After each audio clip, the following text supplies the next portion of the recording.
Hello, everybody. Hello and welcome. It is I, Trooper SJP, and this is the Academic Foxhole, and it is, oops, pardon me, Mac Gaming Thursdays. Hi. I have thoughts that I want to share, but I suppose I have to do the official stuff first, right? Hey, this is the Academic Foxhole. I play TTRPGs and also video games. This is hey everybody, it's so good to see you all. I'm happy to see you. So thanks for being here. I never do this, but I feel like I should. Oh, I did have a thing I wanted to say. I don't think it'll matter for this stream, but I feel like I should practice saying it, right? So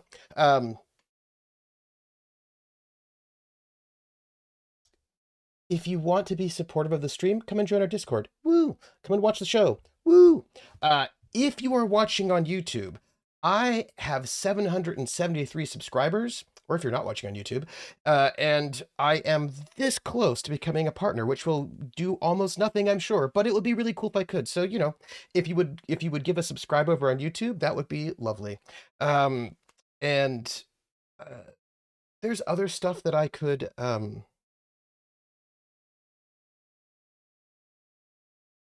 talk about, but I just don't tend to talk about them except on TTRPG streams. You know what I'm saying? But I do want to say a couple of things. Shout out to Jer, who is our one of our mods. Also, Roller, I have a question. I'm just looking at you in chat, and Roller, you've got like a... Oh, you're listening. Oh. Hey, Roller, it says, according to the chat, that you are listening only. Is that a new thing that's possible? What does that mean? Can you say more about that? Because I did not know. I feel like there must have been some sort of brand new features that I don't know about. Oh, so is that a mode that you can engage? Is there like a listening only mode that I do not know about that I should maybe know about? Because that's cool. I've just been noticing there have been new features coming up on Twitch that I need to think more about. Hey, audio only. Huh.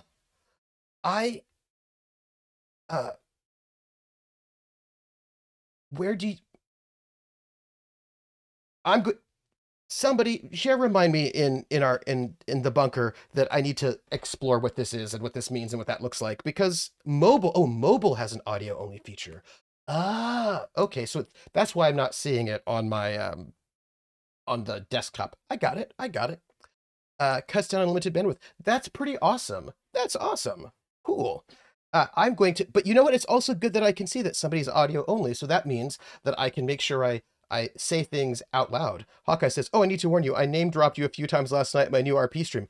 Oh, nice. I appreciate all name drops. Did you name? Okay, in your new RP stream where you name dropped me, did you also? Uh, oh, unfortunately, the term left my mind, so the exact exciting joke is now no longer exciting and funny. But what do you call it? Like it's a wrestling move, like We're a in the something money. drop. Uh, uh, it's not like a backdrop. It's not like a elbow drop, right? It's no, that's a pile driver. There's like a wrestling move that has the word drop in it. And I can still hear kids disbelief. Good, good, that's important. Atomic drop? Brainbuster? I think it's an atomic drop. Yeah, so you name drop me, but did you atomic drop me? Ah ha ha. Okay, so now that was swift and cool and fun. Atomic is here and just donated 100 bits, and I think you all know what that means. What that means is Hawkeye's character probably wanted to elbow drop me. I just feel like it's an elbow drop. That's what I was thinking of. The elbow drop. Did you elbow drop me? Ah, um, I'm going to sing "We're in the Money," as sung by Ginger Rogers from the film Gold Diggers of 1933, which means I'm going to sing in Pig Latin. And don't let me forget that I want to tell you some RPG stuff, yeah?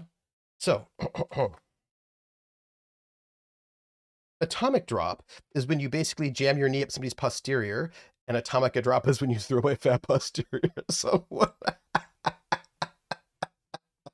just tossing some atomicas everywhere. Huck says, "Yeah, I accuse you, Greg and Pope, of putting in a LARP theme park as part of my new Skyrim RP." Ooh. Oh, I love that. You know what? J'accuse. I take that. I take that. I take it. And I accept it. That said, oh, I've got to cup my hands so I can sound a little old-timey. I have a song in my head, everybody. It's related, but it's not. But that's not the point. The point is, Airway and hey, the anime. Airway and hey, the anime.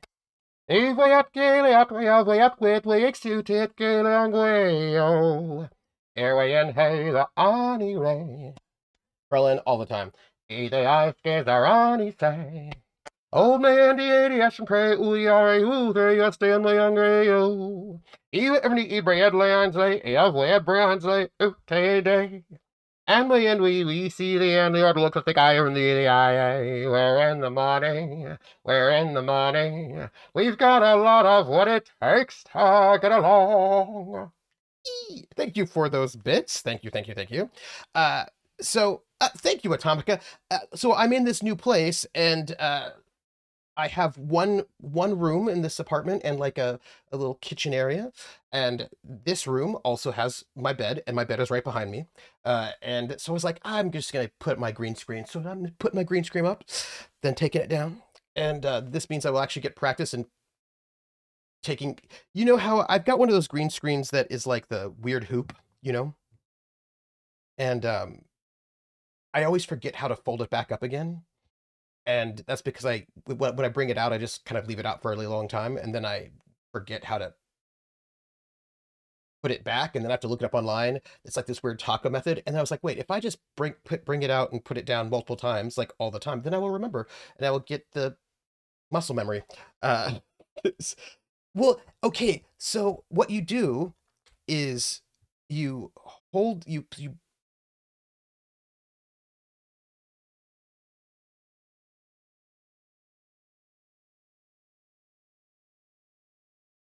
you hold the sides, uh, but so that it's lengthwise, so it's like it's not wide, it's long, right? So you hold the sides up, and then you fold it like a taco, right? And then the front part, you put it on the ground, and then you move forward so that you basically force the two ends, that one end that's by your belly, one that's in the ground, together while you're holding the top part in like a taco, and that will then cause it to twist properly. But I always keep forgetting I always forgot. I was like, wait, how did I do it? Do I have to twist it? And you don't have to yourself twist it. You can kind of taco collapse, which is the name of my Taco Collapse is the name of my Flaming Lips cover band. The Atomica drop is when you surprise everybody with a juicy lore scandal. Yes. Yes. So I had a couple things I wanted to share with you all before we started, yeah? Um, I have a new dorm roommate. Oh, because he had a fault with his previous roommate, and now I feel like I'm babysitting for the school.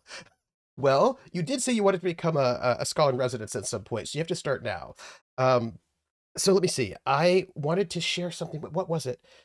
Oh, okay. So the other day, Monday, I was having a production meeting with PB Plays Inside because we're going to do a one shot together on the 16th of July. I don't think I've updated my calendar. I need to do that this week, I think. Pardon me. Update my I have to update the stream calendar under the about section with all the things that are happening in July. I just have been procrastinating, one because it's been madness, but also because I'm waiting. I have the dates for the PB Plays Inside for a lot of things, but not everything. There's one more game whose start date I'm not 100% quite sure of, but I probably should not dilly-dally too much longer. Anyway, not the point. The point is I did want to tell you something. Um, and that was I was having this production meeting with I'm giving you news. That is going to be a little bit weird. It's not going to be weird. Well, things are all up in the air. They're not up in the air. They are what they are. It's fine. My point here, don't even worry about it, is that I had this production meeting with PB, Place Inside, on Monday to talk about the show we're doing, which, by the way, I've got exciting news that I cannot tell you about. Or maybe I can. I bet I can. I bet I can tell you. And I probably will tell you. I've got hype. But before I tell you the hype, I want to tell you the logistics while I'm actually also checking some things. So this is what happened. I was having this meeting with PB Plays Inside, and we were doing it over Video Ninja, which was great because then I could, observe things. Because I'm kind of worried about how the internet's going. You know what I mean? And I also know that Video Ninja is somewhat resource heavy on the CPU, and I didn't want, anything to be bad. I was just reminded that I wanted to bring up the activity monitor so I can watch things. I'm monitoring things as we speak. Anyhow, so as I'm watching, everything seems fine, except every once in a while I get these kind of drops, right? We were there, we were talking for a long time, and it was mostly fine, but every once in a while, right, there'd be this stutter, and I couldn't see anything in other places, but I pulled up my activity monitor for network activity, and I'd see these moments of like compression. I was like, oh, see, I think it might be me. It might not be me, but I think it might be me. But also when I have by the way, I just pulled up my activity monitor because I want also to, I'm still watching, where am I? GPU history. I want to pull this up as well. Okay, so anyhow, look. So I'm watching it, and I'm thinking, okay, do I have a CPU? Is there a CPU load problem? Is like, what's going on, right? Because sometimes when you have internet dropouts, it's not the internet itself, it's how much RAM you have left. And, just how, but it was like my GPU was fine, my CPU was fine, but I noticed it was like, oh man. So, I made a choice that I had been thinking about, and then I was like, maybe I shouldn't do it. And then it seems ridiculous, and then I just did it. Okay, there's CR tonight, but not next week. Great, perfect. Oh, that's awesome, actually. That's perfect. Atomica has exciting RP news that will be vague on details because it's for another channel, but you might have your first voice role this fall. Oh, that's awesome. Oh, Atomica, that's great. Oh, I'm so excited. I want to hear more about it. Well, you can't tell us, but you'll tell us later, I guess, when you can. So there was this option that I've been looking into, and I thought, maybe I could do this. Maybe it won't be good enough. Maybe it will. I don't know. But after this meeting, I thought, you know what? Let me just pull the trigger on it. You know what I mean? So I'm going to tell you what's happening, which is also happening today. Okay. Oh, no, you can name the channel on mine. That's fine. look, I know that some people get really, really weirded out by like no advertising. That's not ugh, that's not really me. I feel like it's kind of rude to walk into somebody's channel that you're not a part of and be like, "Hey, everybody, right now on this other channel, we're streaming. You should leave here and go there." That's rude, right? But if you're like, "Oh, I'm going to do this thing on this other channel," you like next week or tomorrow or after this, that's cool because then I can come and see it, and maybe other people can also come and see it. I just think it's really great to share. Like I'm a big fan of sharing. Uh, it's a multicultural world where different parts of a 20-sided world have different cultures on each side. Oh, well, that's cool. Oh. Also, you can say the name of the channel. Um, so the thing that I pulled the trigger on and why it's a little bit awkward today. So, as you may or may not know, my cell phone provider, it's called Lockstitch. Oh, is that the channel? Cool. I should check it out. Um, because like I'm interested in other channels too. So anyhow, look, um, as you may or may not know, my cell phone provider is T-Mobile. T-Mobile has been my cell phone provider from the beginning, which is also the name of the Adventurers Guild that the game runs off of. Oh, hmm. So yeah, and the reason why T-Mobile is my cell phone provider is because I lived in Germany and T-Mobile was actually Deutsche Telekom, and I was like, oh, I know them. And so I've had T-Mobile since I first had a cell phone, and it has been a long time now. I'm very grandfathered in, is what I'm trying to tell you. And I think that you could probably get what Lint or Boost or whatever the Ryan Reynolds thing is cheaper, but I'm cool. I'm happy. Uh, and I don't know if you know this, but they also have internet services. But the internet services they have a cellular. Mint, Ryan Reynolds is Mint. Yeah, I heard they're apparently quite cost effective. Uh, I don't know. But so gotta keep yourself connected. The right. So we used to sing that when I was in the army. My character comes from a very gothic fantasy that neighbors a fairy tale based land, and the character's parents come from both. Oh, have you seen Hellboy? The original? I have. Yes. Um, so T-Mobile has like cellular internet for the home, where they just give you like a little router that you don't have to like drill in cables or anything weird like that. And I can get it for 45 bucks a month because I can get their better service for 45 bucks a month because I have a line already. And I thought, and the little router thing would be free. And it has a little port, even though it's cellular internet, there is like a port I could plug in with an Ethernet cable from my computer into that thing. And I was thinking, and here's what happened. I tested my internet, did the speed test, right? And I had my speed test has given me pretty consistent, like between 10 and 30 upload speed, which is not bad, right? But my download speed was like 6 at times. Not 600, not 60, but 6. It would like, which I think is about how many devices are on the network, the Wi-Fi network. So I thought, you know what? Maybe because I really care about having good stream quality and being able to do these RPGs, et cetera, without there being um, stutters, et cetera, et cetera. So I just ordered this T-Mobile internet because I feel like if I order T-Mobile internet, it's kind of like a personal hotspot. My landlady probably shouldn't be upset about that. And it's the router's supposed to come today before 7 p.m., i.e. 10 p.m. Eastern, which means sometime during my stream or right after it, this router might come and I might hopefully be able to set up this new router tonight and then be able to test it out tomorrow for the last session of 2D6 Dungeon for a bit. I will also note that I do live in a half basement, so I do not know if the reception will be good enough here, but I will also say that my cell phone gets way better reception, gets way better speed than the current Wi-Fi that I'm using. So I'm hoping that sometime today, this new router will happen, and tonight I will be able to, during Critical Role, I'll be able to set up this new internet, and then tomorrow I can test it for 2D6 Dungeon, because we've got some really exciting RPGs happening this summer, and I would like to have good internet for it. So, and here's the thing. They did say that I have 15 days to return it, no harm, no foul, if it's not working. So I figured I might as well just order this special internet because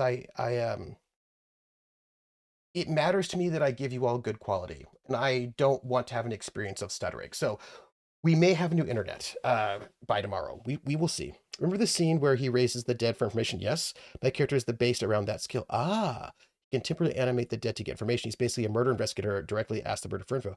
Ooh, nice. Love it. Love it. I love that. So that's the big internet news, is that I will hopefully be um, setting up some new internet, and I hope it'll be better, and then that will be really good, and then I won't have shenanigans. Let me see, what else did I want to tell you? I think that was the big one. There was something else I wanted to tell you. There is something else I wanted to tell you. I'm going to just throw this out there. Don't hold me to it, but actually, I think I can tell you this as we play. We're going to start playing. We're playing Disco Elysium right now, and the thing about Disco Elysium is that I think we are almost done with the game. That's kind of where I'm at. I think we're almost done with the game. And I don't know. Yeah, so we're on day 6, and we are at the place where it is end game, where we can just probably go and get to the point. Well, I don't know if we actually, I don't know how long the end game is, but you know that moment in video games where like, hey, if you have any side quests, do them now, because this is it, right? And so, I have this sense that, well, I don't have a sense, they just told us that this is where we are at. So I am wanting to take care of whatever other kinds of side quests we have to do before we leave. And I really I wanted him to take care of the body.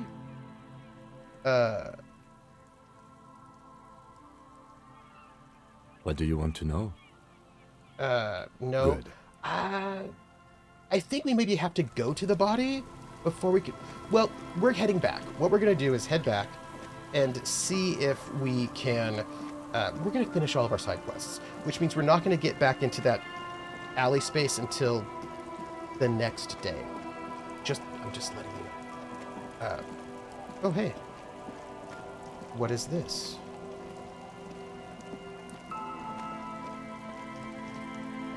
I wonder what that is. His fault is that he has the same substance abuse issues as the character Archer, but is currently sober and recovering, but any major fails can make him relapse. Ooh. That sounds really good. Hey, we just got a book, A Primer for Small Kids. Wait, let's read it. We just found something. RPGs. A textbook for the first grade in primary school. On the cover, a humanoid teddy bear is pushing a wheelbarrow full of letters. He's not doing a good job. The letter S is dangerously dangering from the cart, while E fell off a long time ago. Children should pay more attention. Listen around. You hold in your hand the colorful primer. The title reads, A Primer for Small Kids. There's a bear involved. Let's flip through the pages. Every page has one word designating one letter of the alphabet with a faded illustration. Most of them are scientific and cultural principles. It goes as follows.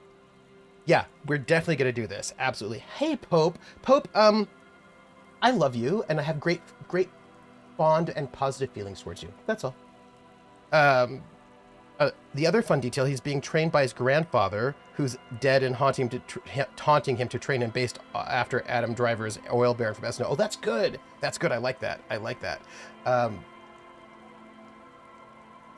Oh, Pope. So this is what I wanted to tell you all. So I've been thinking, yeah? So you know how my rhythm is one season of, like, basically 2-ish seasons of one of like an ongoing show per year, and then on top of that we'll do like these in the interim we do these different things like solo RPGs and just all sorts of different stuff, right? Well, here's something that I have recognized.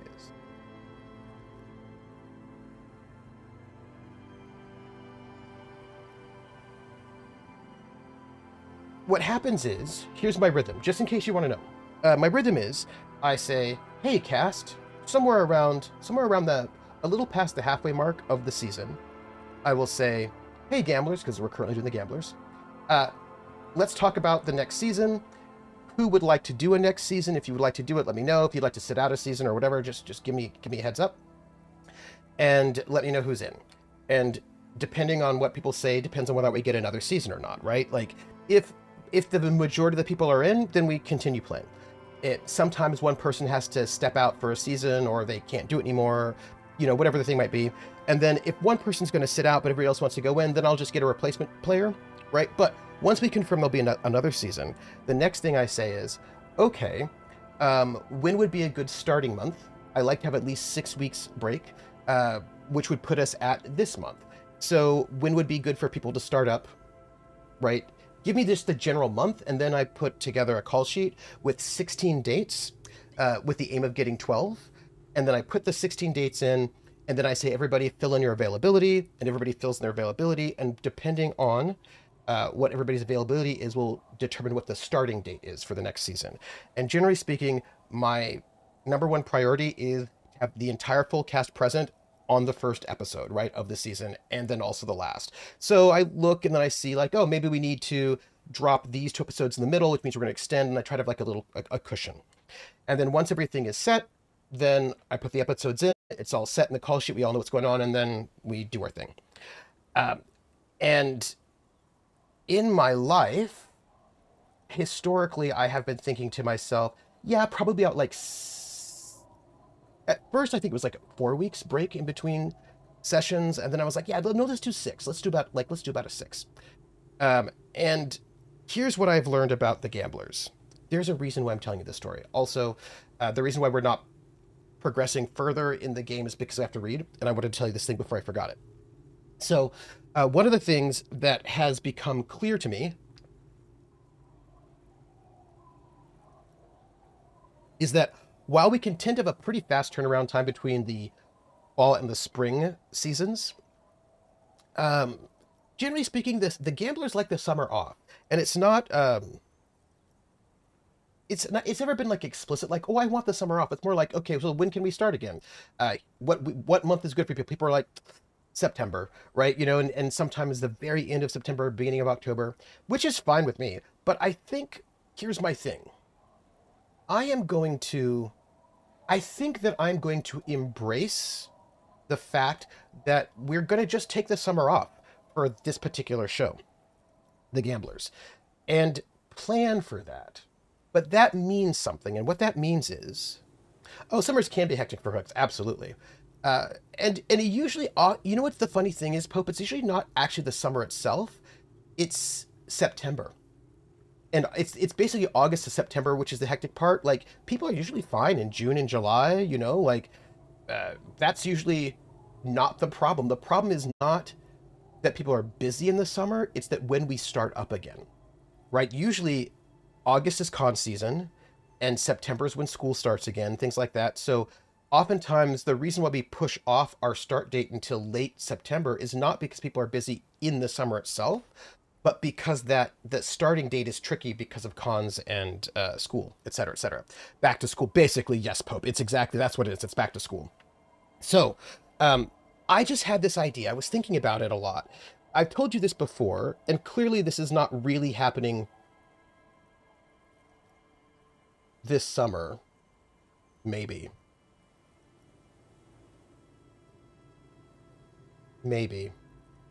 I can't confirm or deny this, but remember how I told you that I really wanted to try to run 2 things in the summer, because in the summer I'm not teaching, so I have a bit more flexibility, and I really want to have like 2 shows on my on the channel, but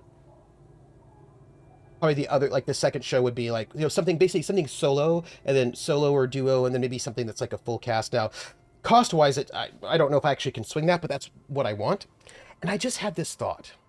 I realized, hold on a second, if I just embrace the fact that the gamblers are probably just going to start at the end of September perpetually, and we end, because we tend to start in like January, February, March, April, so we're done by the beginning of April for the most part. What this says to me is, I think, not for this summer. And since I'm moving back to Massachusetts in the winter break, the summer after that should be fine. But I just had this realization that I could just decide to run. Okay, how do I put this? So far, what I've been doing this summers are like short shots and solo RP. Things are like max 6 sessions, basically, right? I've not been doing anything that's longer than 6. And I really, really, really enjoy being able to get some diversity in on the shows that I run, because you've got the one big long one, then you've got the little small ones you can do little, right? But I was just thinking, the rhythm that has emerged, which please note, I'm not mad about, actually means that I can have a full season of something in the summer. If I think the full season is about as being 12 sessions, I actually could run a full season of a different show in the summers, like with a full cast, full season, 12 sessions, that I could do that. And I want to. I think it would actually be really cool to have a show that only runs in the summer, like a summer show that's 12 episodes. Now, what I don't know is, do I want it to be like a novella where it's a 12 episode season and it's self-contained, it's just 12 episodes and done, boom? Or do I want to do something that runs multiple seasons but only in the summer? Because I think there are players who could do that but couldn't do something that's like, they can't do 2 seasons a year, but they could do 1 in the summer. I haven't decided, and maybe it's like it's a summer replacement show, basically. Yes. Yes, Hawkeye. And I don't know if I need to decide right now, right? But I'm really contemplating maybe doing like something like maybe running Daggerheart or something fantasy. Because in terms of longer shows, I've done a historical, and I've done like a historical modern, and I'm doing sci-fi right now. But like I haven't done a long form fantasy game, and I could. So I'm just thinking about that. If I did it, it would be next summer, and I need to start thinking about it. Not this moment, but, you know, starting at some point. But that's what I'm thinking about. I'm thinking it'd be very, very cool. Simon! No longer AK. I have a weird question. Have you ever thought of redoing an old campaign with a new cast? See how a different group would approach the same base story.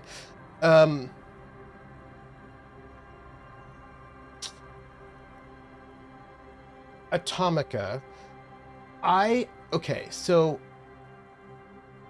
Atomica, I'm going to answer that question after I read this book, because right now the book is the stopping point, but I have an answer for you that I think is important and interesting, and I want to answer that question because it will tell you something about me as a gamer, generally speaking, so I do want to answer it, but I'm going to read this first.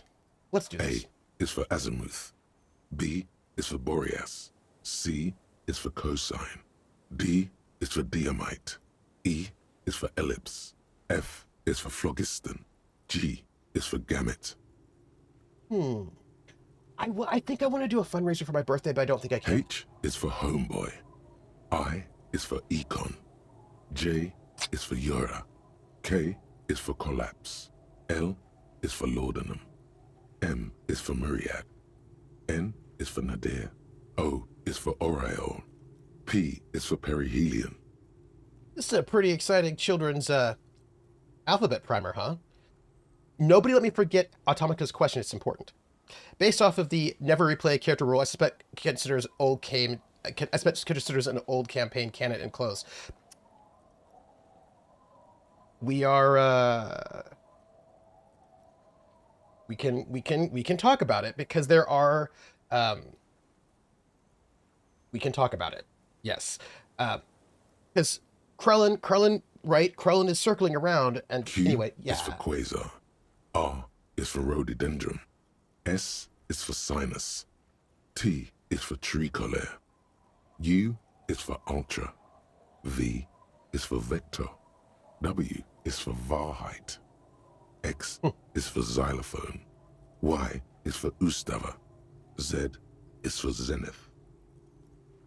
K is for Kim. By the way, my favorite primer. Oh, Lindy's not here right now, so Lindy doesn't know. But Lindy was talking about. Because, you know, Lindy's running Call of Cthulhu right now. She's this Old West Down Darker Trails Call of Cthulhu at the moment over on her channel, which you should go and watch. And she needed like a photograph of a Victorian little girl in a Victorian wheelchair. We were talking about like those images and saying how hard it was, and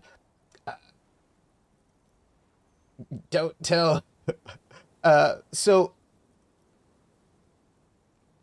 I asked Lindy this question, and I said, Lindy, do you know Edward Gorey? And Lindy did not know Edward Gorey. So Tracks of Terror is very good. Tracks of Terror is very good. Lindy's great.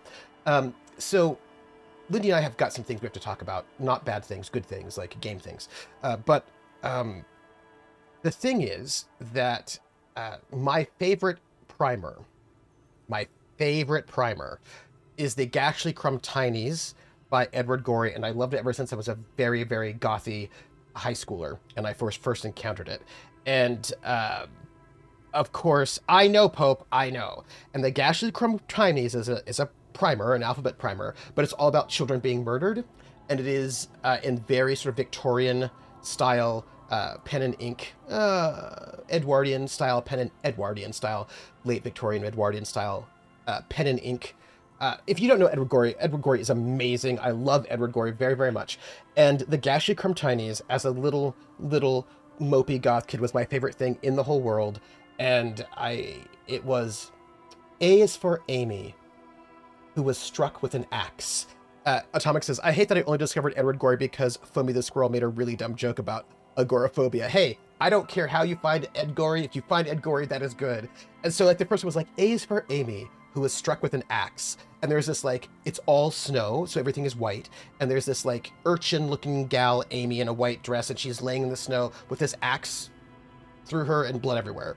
Right, so A is for Amy, who was struck with an axe. B is for Basil, who swallowed some tacks. C is for Clara, who wasted away.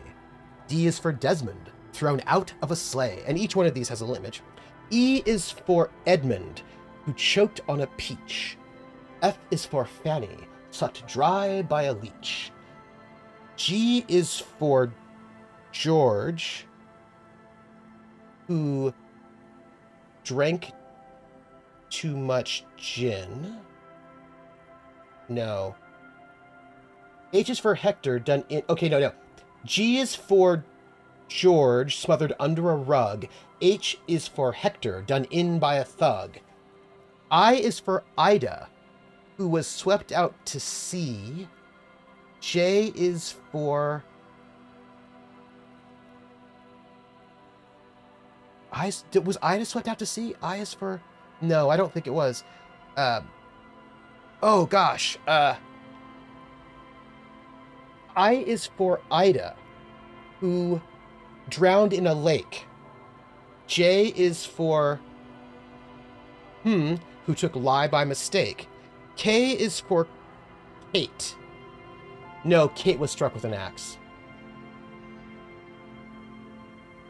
L is for Leo, who swallowed some tacks. Yeah, so Kate was the axe, because the axe comes later because it's so shocking. And Leo swallowed some tacks. So A is for Amy. B is for Basil. A is for Amy, who... Was it Basil who drank too much gin?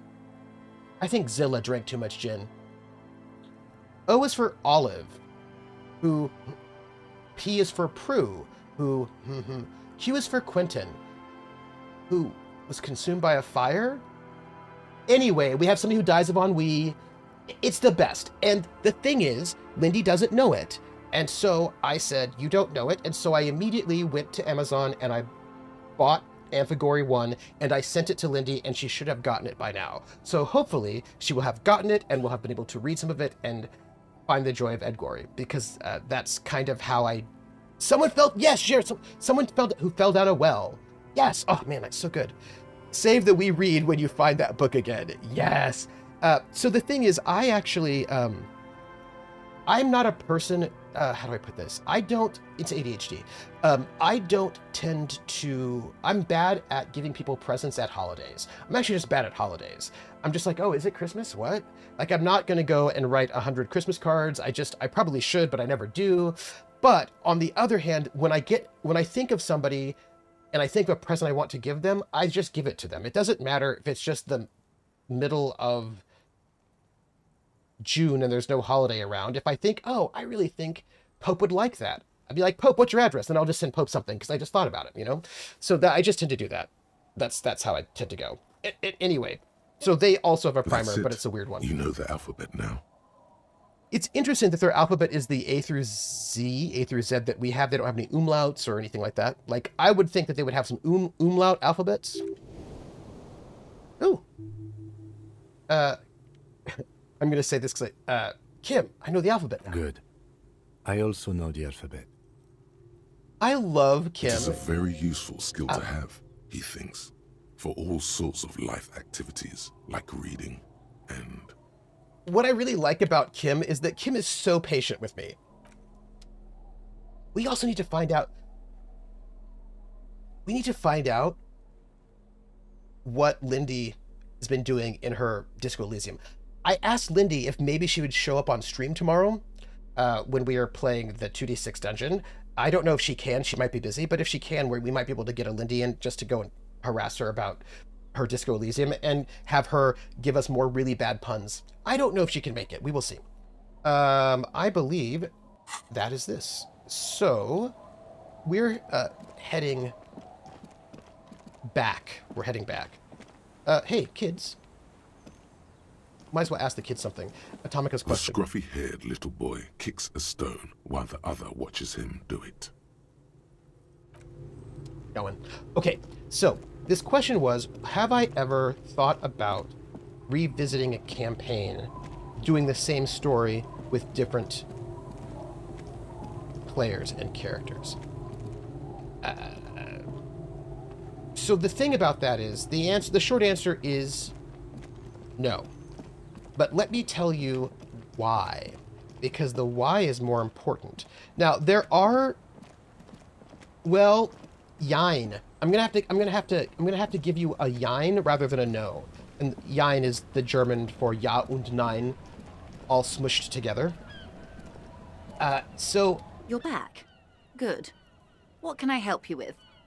Yeah, I've been dealing with Everart again.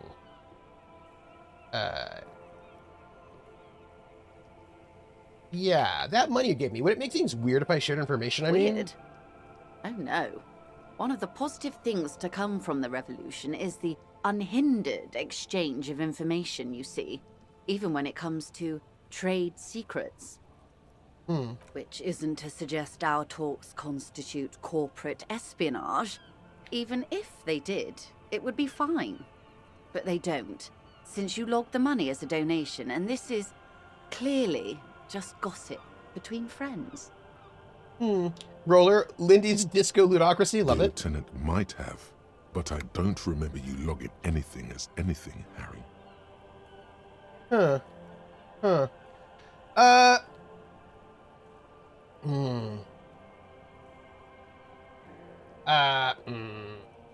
Ma'am, we're gonna say it. We're gonna say it. Ma'am, this whole thing's a takeover. A takeover? Yes. It's not yes, it's not a strike. You aren't being let in because there's nothing to negotiate. The union is taking the terminal. If they're taking it... She looks toward the colorful mountain of crates like toy blocks rising above Martinez. Green livery, changing into red, blot by blot. Like a cancer of the blood, metastasizing. Then we're talking about a war. Everett needs to let me into the harbor at once. We need to talk about this. I can ask him to let you in. No. It's naive of me. He sent you. This is the negotiation now. What? What? And if he does not avert his course, it will be a war negotiation, detectives.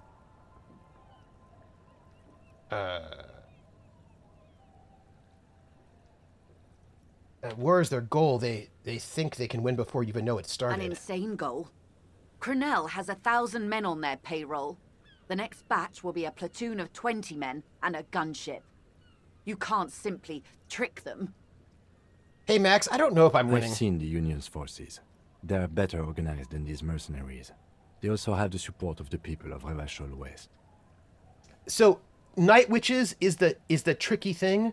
I have this thought that I was talking to Lindy about that I think you all will be interesting as well, in as well. But it is related to this idea about repeating stories. It will take more than Crenel to wipe them out. Wild Pines will need to send more and better equipped men. Make no mistake, ma'am. I am sure you have the money. The question is, how many years and how many lives are you willing to sacrifice? We just finished a couple more episodes of Brett Maverick from 79 Nice. Pretty sweet show, actually, and a little more than episodic, which I like.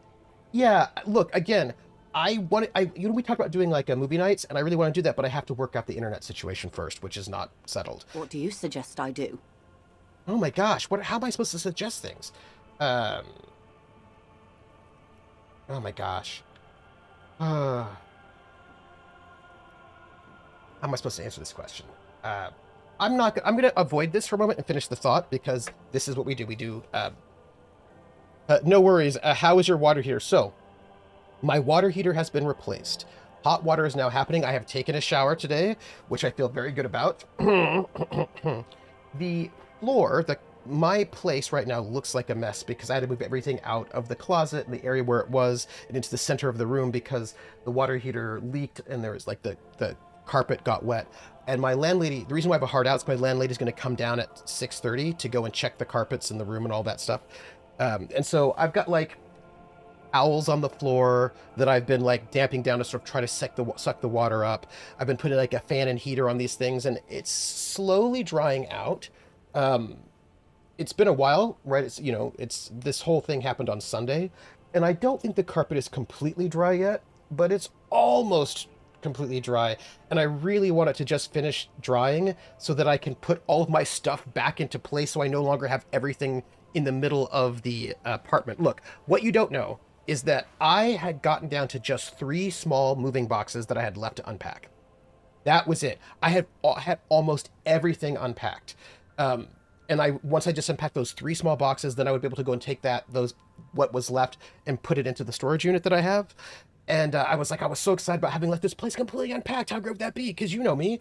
And then this happened, which has now put everything in the middle of the room. So it's not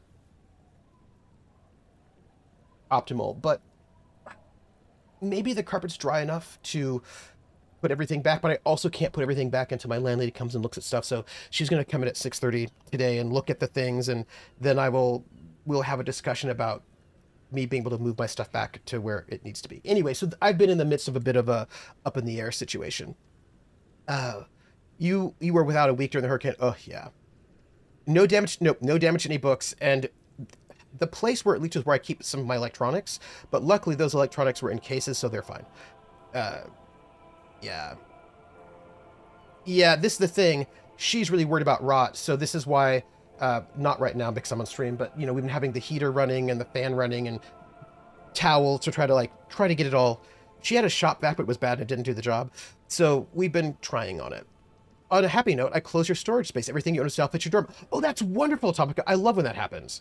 Glad to hear no damage to your stuff, though. Yeah, no, I was a little bit worried, but, like, I have a PA, like, I have a big speaker that's a monitor speaker, that I use if I'm going to play, and that is on a little feet, so it didn't get hit. I have a brand new mixer, which is really exciting, which is not currently plugged in because I need to work out situations when it comes to...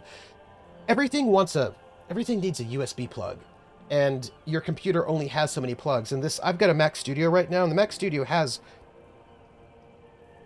4 Thunderbolt ports, 2 USB-C ports, and 2 USB-A ports. So it's got a lot of ports.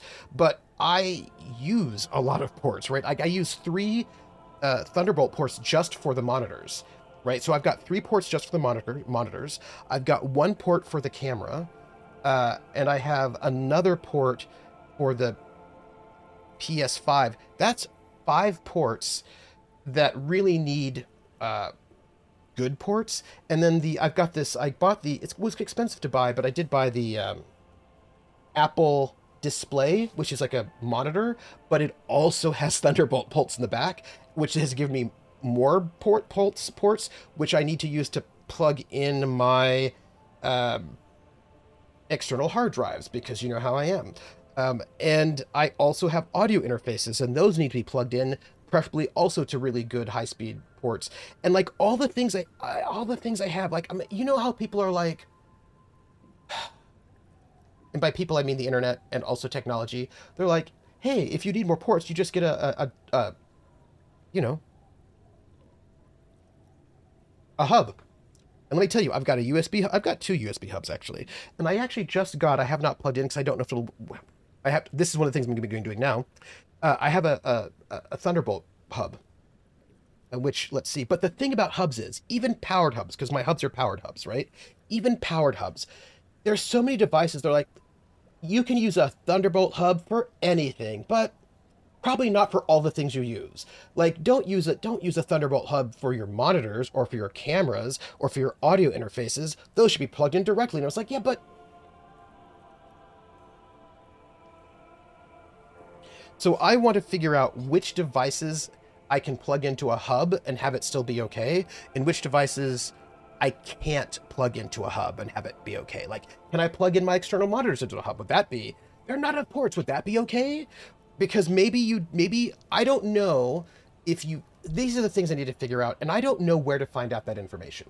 Do you know what I mean? Like, I don't know where to find out the information of where is it best to, like, what items is it okay to plug into a hub, and what items have to be plugged in directly. If anybody knows where I can find that information, like, you know how sometimes online you can find those guides to what things you can put in a dishwasher and what things you can't, like, and where to put them. If you're going to put a dishwasher, put cups on the top and don't put knives in there, and that kind of a thing. Like, I wonder if there's like a guide for that when it comes to hubs versus direct ports.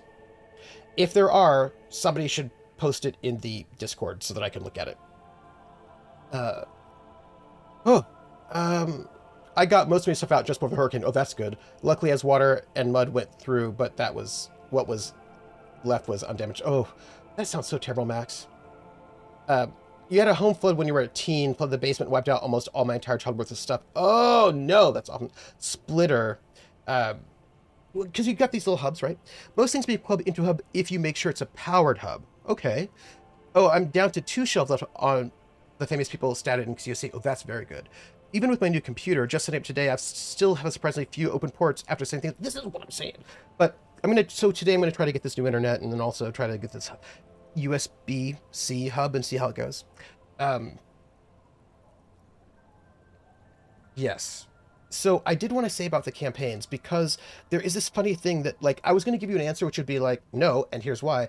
But there's this weird, but there's also yeses and there's also maybes, right? So this is where we get, Zanzibar says that, and I'm going to note this because I think this should just have standardized having an even dozen ports on every computer. I guess it's about space and power. Hold on a second, will you? Don't go anywhere.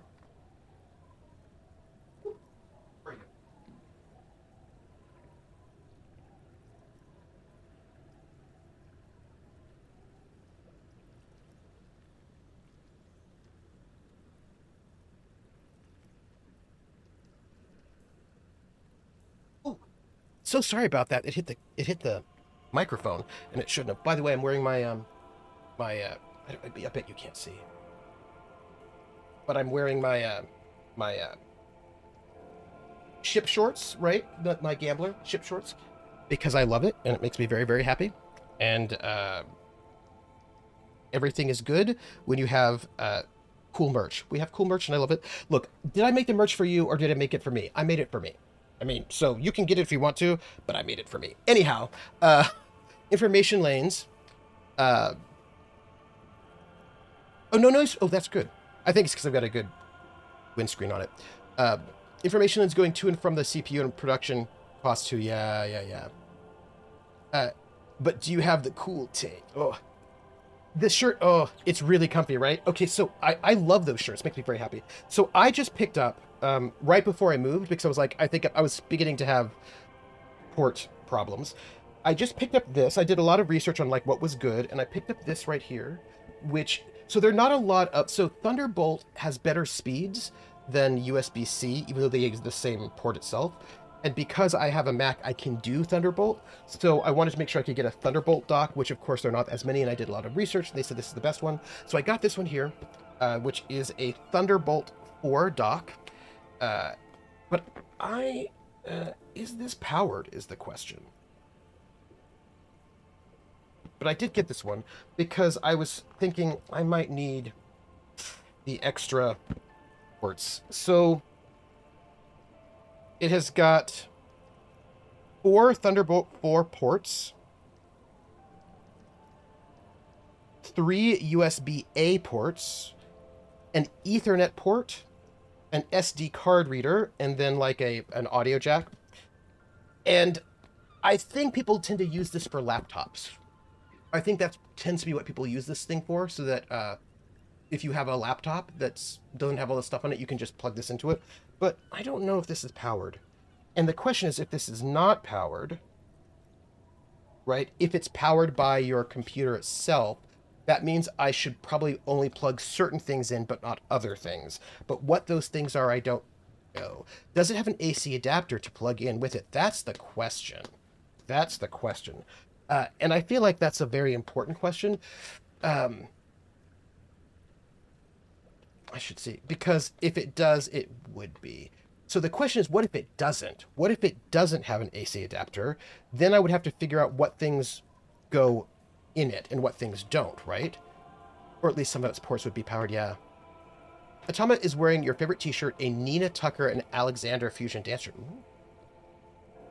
Ooh. Ooh. So, I need to... It's powered by the apocalypse. I need to bring up the answer to Atama's question, because there are 3 answers. Depending.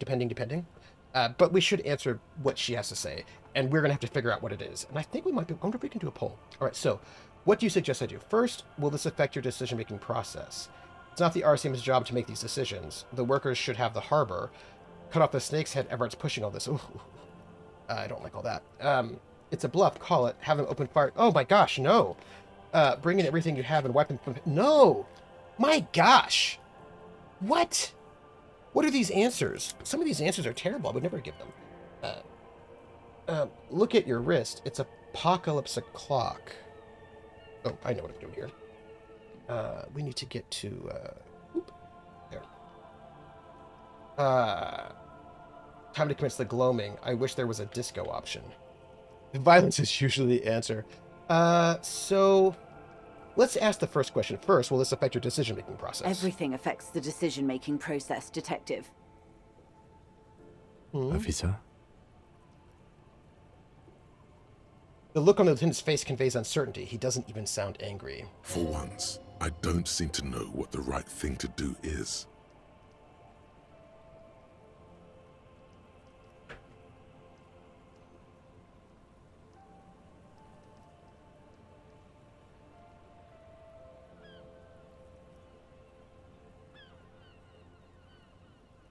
Okay. I have a question. I think I know what I want to say, but before I do anything, thank you, Zanzibar. I feel like there is a way. Can we, I think maybe we can't. But I thought that we could do a poll. Is that a thing we can do? Is that a thing we can do? Because I feel like that was like part of the cool thing with the integration, right? That we could maybe do a poll, but I don't know how we would do that. Let's see. Options. Settings. Because I know that we are Twitch integration. Connect. Wait, hold on, wait. Am I,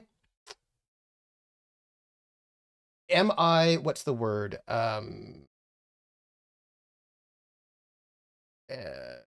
I,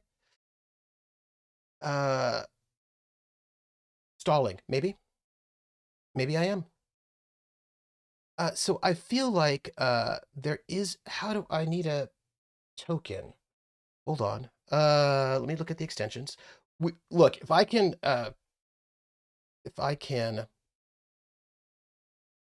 let's see. Overlay. Now, I don't know if I can, what's the word? I don't know if I can have this active now that we've already gone live, but I also think you can't go active if you're not live, right? So let's see. Connection established. Okay. So apparently we're connected. The writing's on the wall.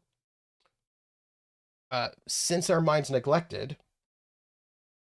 Okay, so we are connected. Okay. Does this mean we can actually do this? Is this a thing we can do?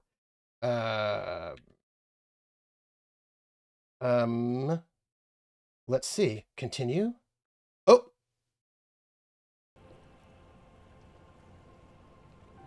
It's an experiment, everybody. Zanzibar, how are you? Okay, so we have this experiment over here. And, I don't know what's... This looks like a poll. I don't know what that is. What is this? 15. What just happened? 12. What just happened? Something happened. I don't know what happened. I don't know what this is. What's happening? Oh, I don't know what that button does. We did something. I don't know. Something happened. What was that? Wait. Something happened. I don't know what it is. And also, things are looking weird for me. No? Okay, well,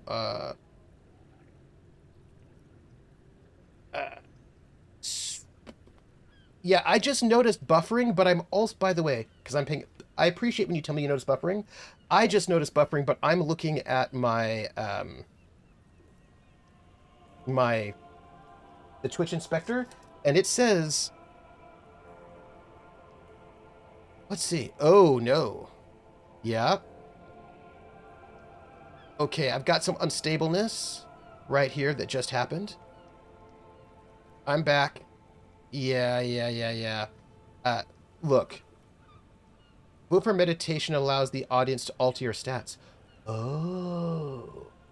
See. Interesting. Okay. So, by the way, I'm noting what's going on here. But let me see what this does. Okay, so... Oh, okay. We have just made a poll for the choices we have. That's what it looks like. We're doing a poll, everybody. We're doing a poll. And it looks like this is how we do polls. And I want to do a poll because I would prefer to do that. How long do you have to do the poll? Like, when does it run out? Does it stay forever? Do you only have, like, a few moments? Because it looks like we're going to do the workers shove the harbor, which is what I'm thinking, but I did want to have your input on it. All right, can you still vote? Or is the voting done? Is the voting done?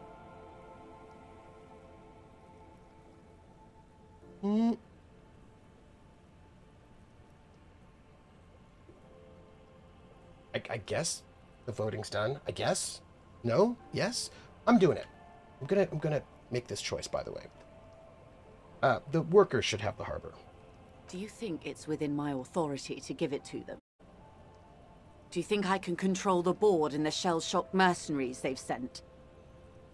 So, what are you gonna do? What will I do? She says, slowly looking around. By the way, we're gonna test this again, even though we're almost at the end of the Her game. arms fall to her sides. Her spine relaxes. Did I ever tell you how they discovered this Isola? During our reality lowdown? I'm going to try the vote again, because this seems like an easy one. We're going to do everything anyway, but testing it out. Okay, I have given you a vote. It looks like there's, like, what, 13 seconds? Tell me if you can tell me what the voting is. It looks very fast. Huh. Did you see it? Did you see it? I don't know if you saw it, but it didn't look like anybody voted. Again, we're learning. You said you would, one day. It may be the only break we've ever caught as a species. The last one for 400 years. Why? The nations who colonized this isla called theirs Muindi, the world. It was all they knew, all they thought would be. That there would be something more was a gamble, akin to another world, or life after death. Mm. The Pale was thought to be impregnable, perpetual. Irene la Navigateur, the Queen of Suren, sent 8 expeditions, one after the other, into the mass at the edge of the world. 5 of the crews did not return. 2 did, but had lost their minds. 8? Is that a normal number? It was anything but normal. There was no precedent. People thought she was punishing the admirals, or had gone mad, or both. Until after years of trial and error, and the development of a strict psychological regime imitating the creation process of poetry. Oh. Called Volta do Mar, or Return from the Sea. Oh. I just leveled up, everybody. Apparently this is the quickest quit time I've been The ever. 8th expedition returned sane and intact. They told of a new continent of matter. They told the Queen and her counselor, Dolores Day, that the Pale had begun to condense, day after day, hour after hour, minute after minute. Slowly raining down until it formed a vast ocean. Huh. The air is cold and scented with petrichor. There are rain circles on water all around. Humidity crawls up your back like a piano trill. I'm gonna put my hand in the rain. So does the lieutenant. His mouth is slightly open as he looks to the sky. The droplets feel warm, like spring rain. This ocean? The phenomenon has never again been encountered. For a time, the crew thought they were experiencing a hallucination. The mass hand proclaimed, "Lancielinde, Lancielinde," the signal to wake up. Oh. Zanzibar et al. I have notes. So I just unpacked this. So I got this actually for my laptop because I have this computer and I have a laptop that I would want to be able to use for like performing live. And I'm reporting in because I thought, because you all know things. So here it is, right? And it's got Thunderbolt and the Ethernet and some USBs and more. It's very exciting. Hold on. I'm stalling so I can show you the big reveal. So here's that one, right? Very exciting. But guess what else was in the box? What's in the box? A power brick and power cord. So this is indeed a powered hub. Or I think they call it a dock. They call it a dock. Apparently there's a difference between a dock and a hub, but what those differences are I don't really know what the difference is between a dock and a hub. But it is powered, which means, according to you all, the box is supposed to have your wife's head in it. Oh, it just has a Thunderbolt dock. Dang it. So, it is powered, and I also think it'll fit right over here somewhere, which means if it's powered, right? If this is powered, I should be able to plug it into the computer, plug it into a power source, and it should be the same as using these ports on the computer itself. So like I could plug the monitors into this, right? And I could plug in my hard drives or whatever, and it should be fine. Yes, like this. And I can plug in all this audio gear that I have because I just added a new bit of audio gear. So yes. If so, really exciting. I'll be experimenting with this tonight. I really also hope I get this this modem that I can then plug in. Okay. you and we've all done the goodness. Um, I am very excited about this news. I wish I could show you. I can show you. Well, now I wonder who got the head box. It's a good question. So I'm going to show you something that you don't care about, but I'm going to show it to you anyway because I got it and I haven't had the chance to plug it in. But now that I'm here in Seattle, I have, and I wanted to show it to you. And it gives me some. It'll mean that I have questions that I have to answer myself. Like I have questions that I have to ask myself and answer, but I don't have those answers yet. But not the point. I hope you're ready. I hope you're ready. You're probably not ready, but that's fine. So, a couple months ago, I was asked to compose a piece of music for by the composition teacher at the school that I teach at, for this thing he was putting together, and so I was like, sure. So I put together I composed this piece. This was before my electric banjo came in, actually, so it was last school year, and I was gonna play my I have another electric banjo. I have a different electric banjo, and I was going to play that, but that electric banjo has got some. Turns out that like I could not use it. It was not going to work for reasons that I need to remember now because I think I forgot that I needed to take it in to get repaired. Anyway, so I had to use my acoustic banjo. But the thing is, I was composing this piece, and I tend to like to do electroacoustic stuff that's a little bit weird, and I tend to like to do very intentional stereo panning, and I like to do like samples that bounce between left and right and that move through spaces and sounds that move through spaces. And in order to do that, what I tend to need is a mixer. And I didn't have my own mixing board, so I used one from and the music department had one that they let me use, and I used it, and it let me pull things because the piece involved me. I had to take my entire, my fake Moog synthesizer. So I used that. I crafted that. I did things with the Moog. I did some samples. I had a sampler, and so I had a bunch of different electronic things that I was going to do as I was playing the banjo. And I tend to mix myself because I want certain electronic sounds to come up, to come down. I want the banjo to come in and out, right? So I use this mixer because I did not have one. And then as I used it, I was like, oh, that was a pretty good mixer. And the mixer, I was like, okay, also it has to be able to take synthesizer levels, which are different from instrument levels or line levels, et cetera, et cetera, et cetera. So I can do this. Anyway, so I got one. I got a mixer.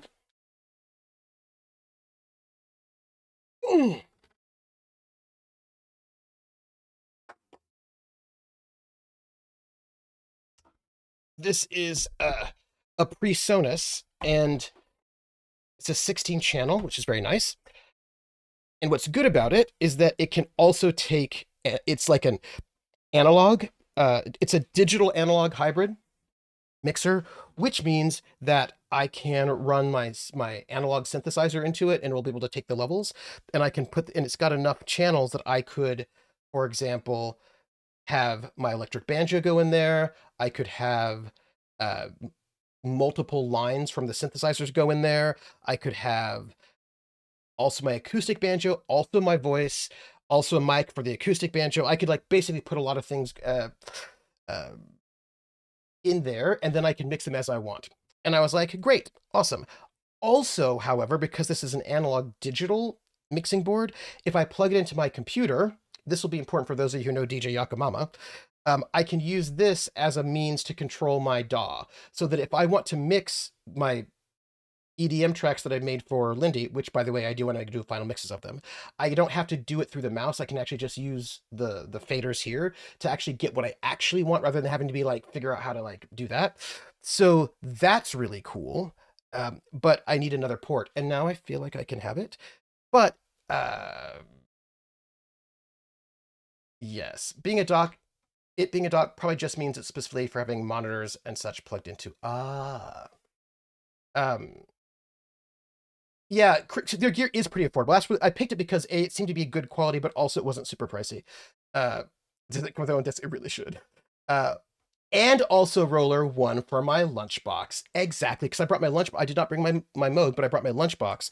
And if I'm gonna, my goal before I leave Seattle is to play at a open mic night, and I want to be able to bring my lunchbox in and like do that stuff. So I am excited about that. But here's the thing that I have to ask myself. Hey, Prax. So I have this really wonderful Motu Ultralight Mark V audio interface, and I got this one specifically because it has many, many inputs, and I can also plug my synthesizer into it, and it has like control voltage and all that, so I have it. And right now I'm going through the audio interface. And the thing is, I actually think I could probably run everything through this mixing board rather than the audio interface, but I don't think I need to. So I just have to, I want to figure out what the relationship is going to be between my Motu and my mixing board. That's all. I feel like ideally I could merge the two in some kind of hybrid ridiculousness. That would be pretty awesome, but I don't know if I can. I have to look. Prax, I was thinking about you. Oh, Trooper, says Jer. Speaking of synthesizers and the like, I got a Casio Privia on a permanent loan for my sister. Ooh, okay, that's awesome. Also, I'm noting bit rate weirdnesses.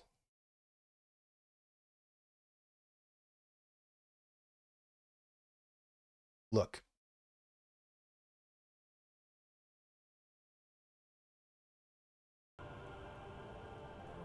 Here's the thing, everybody.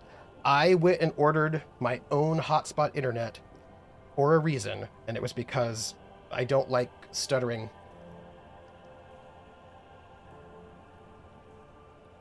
Hold on.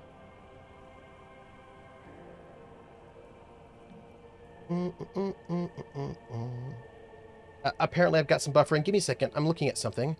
Advanced. Let's do that. Let's do this.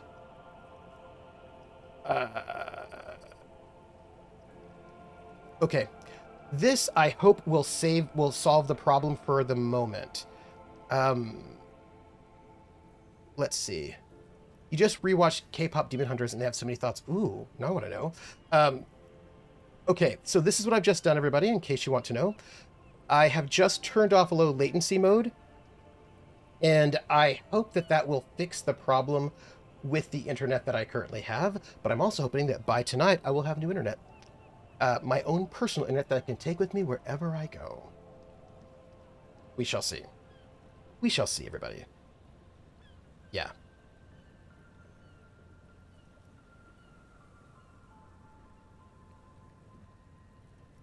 Hold on. Checking out something. Yeah, that's pretty fine. Yep, that's fine. Not a big deal. Okay. Yep.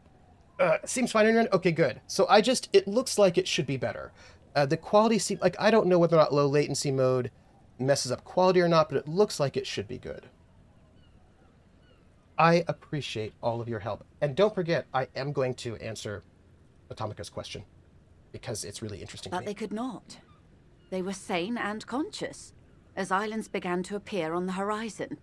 There are 78,000 uninhabited islands in the Insulindian archipelago, officer. The freckled face of God. Huh.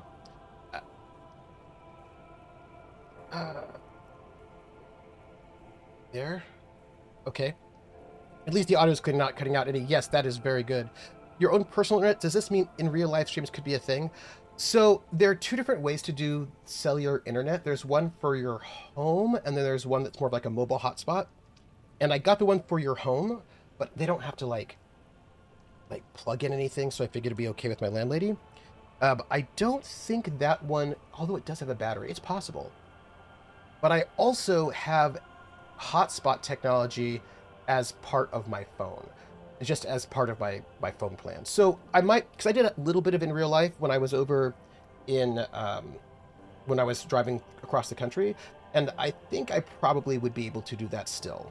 So, I have about a half hour. What? Okay. Oh, I have an hour and a half. An hour and 15. I have an hour and a half. So I get to go until 6:30 Eastern. 6:30. 6:30 Pacific. 9:30 Eastern? You've thought it a million times. Life after life, death. After death, life again. After the world, the pale. After the pale, the world A again. total shift in human comprehension of reality. On the second day, a great skua was shot down above the flagship Elysium. The bird was preserved and brought back, along with pollen. 4 years later, the Queen's Counsellor was proclaimed Her Innocence Dolores Day, the elected world spirit. The age of humanism, internationalism, and parliamentary rule followed. We were high.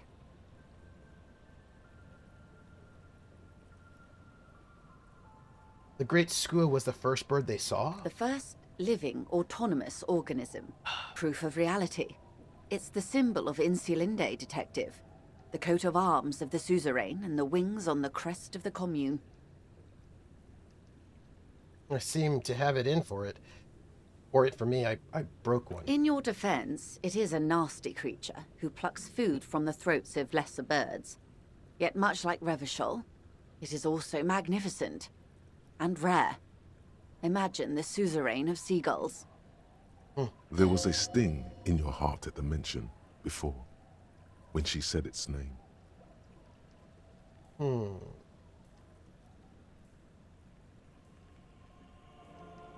this was the last break we got? The nations of Mundi proceeded to discover 5 more Isolae. Or they discovered us. All in the rush of the great inter-Islary reconnection. So here's the thing for people who are not super into Disco Elysium exactly. This is not actually just a planet where they went across the ocean and found new islands. Like, they're going across dimensions. This is the vibe I'm getting. And I don't think we're on a globe. But these others weren't uninhabited. We had to kill people there. Wipe out indigenous populations. Gunboat economies. That's awful. Or they came to do the same for us. Or had done to each other. But here, She spreads her arms. there was no one but the skua, the Liliat Saya, and the Blood Beach, and the River Esperance. It was the new world. The Mondials used it to amass the greatest concentration of wealth mankind has ever seen. Revachol, the suzerain.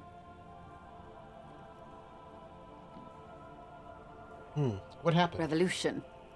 Poverty. And the mercurial rise of capitalism. Hey, do not all of the... is there, like... Does Mountain Time do Daylight Savings Time? Is there, like, a thing? Leaving us here. On Caillou. The Pebble. The largest of the fertile, uninhabited islands of the northeast Insulindian archipelago. 4 centuries and 2 revolutions later. Oh, Simon, I will talk to you later tonight. Oh, Ariduna doesn't do Daylight Saving Times. Oh, that's so interesting, Krellin. Good for you. You know what I mean? Good for you.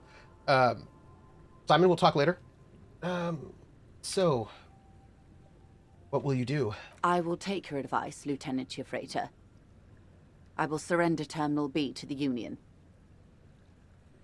I thought it was not within your means. She puts her hand in the rain. She's silent for a second. We will see. Oh, you're not in Arizona. This may No, well you're not. unravel property law this side of the river. If Mexico. that occurs, we may never see the end of this kind of confrontation. The next time there will be 2 strikes, then 4, then 100. What happens will happen. She takes the end of her rain-slick hand, starts untying the knot. The age of capital has only begun. I will talk to my employers in person. We will amputate and cauterize Martinez. If you handle the situation on the ground.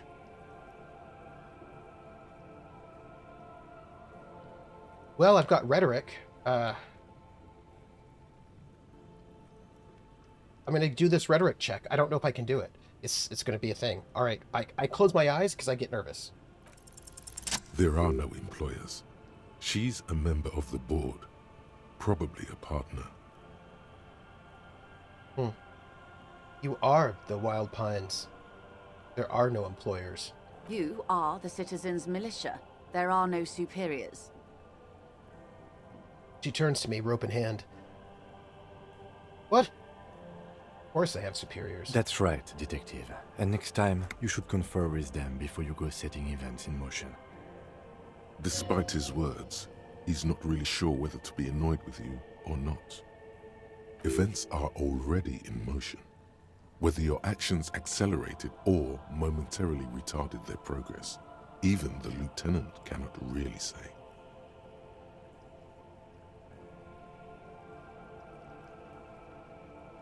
Even after all this time, I still don't really understand who you are or what your angle is. I have not deceived you. I told you exactly who I was. Rejoice Layton. You're going now? Yes, Mr. Clare has a 2-month head start. I can't let it grow any bigger. And I've exhausted all my options from here. Understood. Keep the peace, and I will keep my end of the bargain. How far along is Cronell's investigation? Yeah. A confrontation is imminent. They have followed in your footsteps. As your investigation reaches a climax, so does theirs. They are your shadow. Arm yourselves. Armor yourselves. Protect their targets. Violence may be unavoidable, but we can limit the casualties. When will they make their move? Where? Soon. I do not know precisely. They have cut off all communication, you see. They know I've been feeding you information. One last thing, Lieutenant Dubois. I've given the matter much thought and come to this conclusion. You're not an amnesiac. You're insane. Oh. Okay. That's, I know, because I, too, am insane. I just hide my illness better. And I'm rich.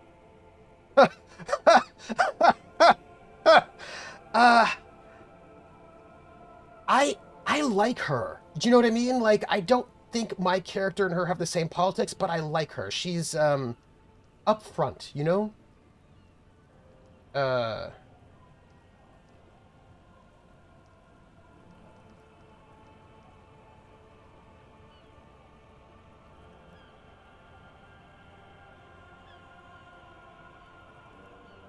Isn't everybody a little insane? No, Detective. No one's as insane as you. Don't worry, madame. I am very sane. You're over-radiated? I'm overexposed, baby. My travels take me through the Pale dozens of times a year. I've got the longing. And I've got it bad. She points to her heart. Look, I really love her in the sense that I imagine she was so cool at Studio 54. Do you know what I'm saying to you? She would die to return to it. The Pale, the past, anything one can return to. How do you keep it together? The same strict psychological regimen the 8th Admiral developed when he crossed the Pale and discovered this Isola, the Volta do Mar. It's used by inter-Easlary travelers and other troubled souls, even to this day. I need to learn this. You could use a little of it yourself. I could. Can I learn it?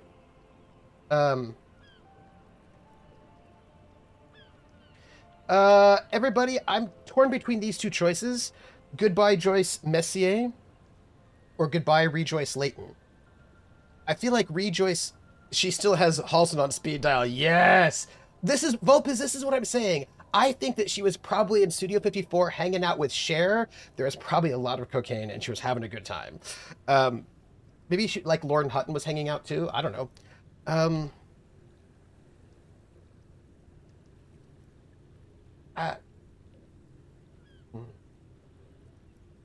You said that her name is like her corporate name is Rejoice Layton, but I think I'm going to go with Joyce L. Messier.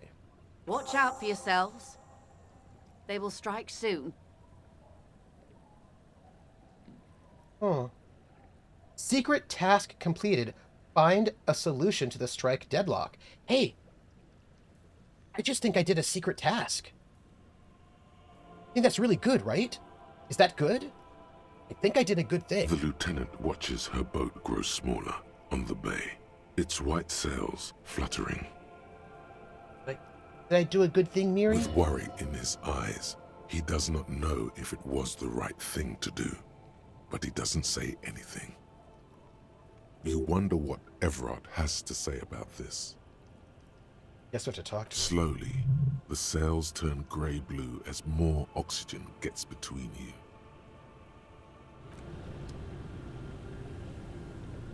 Did we do the right thing? Well, I don't know. Let me just talk to Kim for a moment, you know? Yes? He might have something to say. What do you Ace? want to know? Good. Nope. We did a secret mission. We had no idea we had a secret task, and we did it. I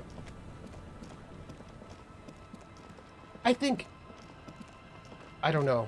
I don't know if we did a good thing or not. Guess we'll find out. But, hold on. We learned something. We have something going on here. Oop. Oop. We forfeited that. Okay. We have not found all the armor pieces, which I think is fine. We do have to send the victim's body to processing, which means I think we have to go to the body to do that. This will happen, I don't know. That's going to be a surprise. We need to talk to the communists. We still have not found the murder weapon. And, that's like end game. Did we, I think we might have gotten a new thought. I think. Let's see. Ba-ba-ba-ba-da-ba. Rigorous self-critique, some kind of... All those are not new. Motorway South. Date of birth generator.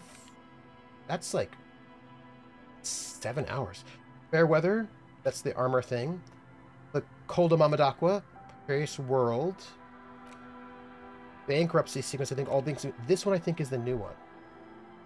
7... It's almost 8 hours. You're reminded of a poem somewhere deep inside of you. The translation of which you don't remember. Nulla sarà cambiato della luce, it begins.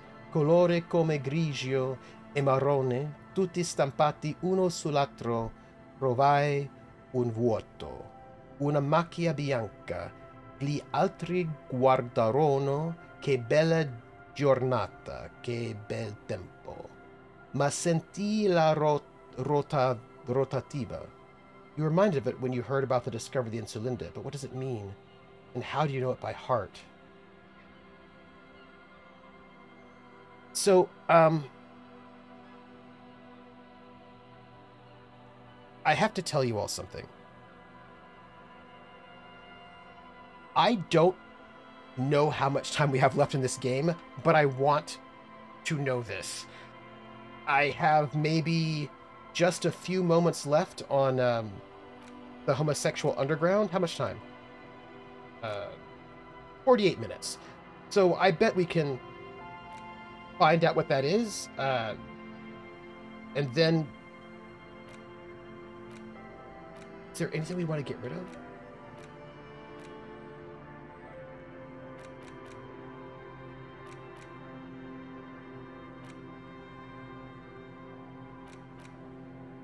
We could get rid of the... I like the +2 perception, though. Hey, Pope, come back. Aces High is empathy and esprit. I like that. Hardcore aesthetic is endurance and volition. I do like that. But I suppose we could get rid of it. We could. Yeah, I think maybe we... I think maybe we get rid of the hardcore aesthetic and just start learning the, this. I think we do that. I don't know what it does, but I have to know. So let's forget the hardcore aesthetic.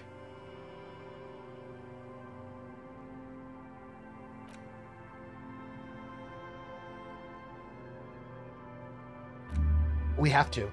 And then we have to find out what this is. I don't know what it is, but we're going to internalize it. We may not have the time to learn it but I need to know. Okay. Kitties! Everybody, this is very intense. I have feelings about this. Speaking of which, by the way, might as well just check out our traps. The trap is full of locusts, but they seem weak and poor things. You know, I know that we are, nope, just not, okay, so let me answer the question, Atomic's question about doing the same story again with different players and revisiting a campaign. So those two questions are different questions for me, right? For me, revisiting a campaign is not the same thing as telling the same story. And that's an important distinction.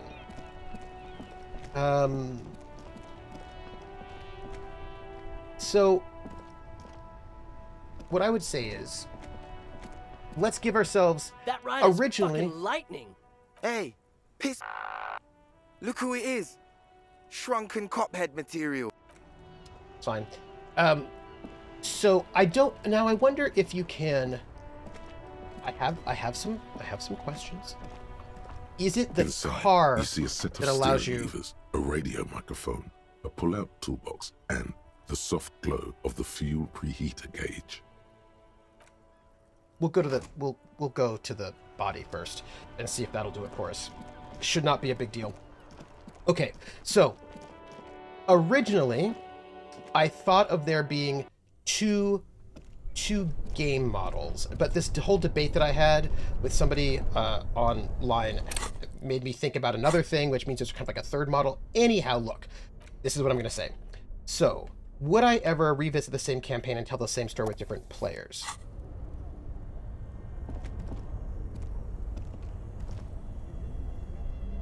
Let me tell you what the two different models are, and then I can add in the third model. The bear's so the two eyes models are still glowing red. It's guarding over the freezing corpse hidden inside its belly.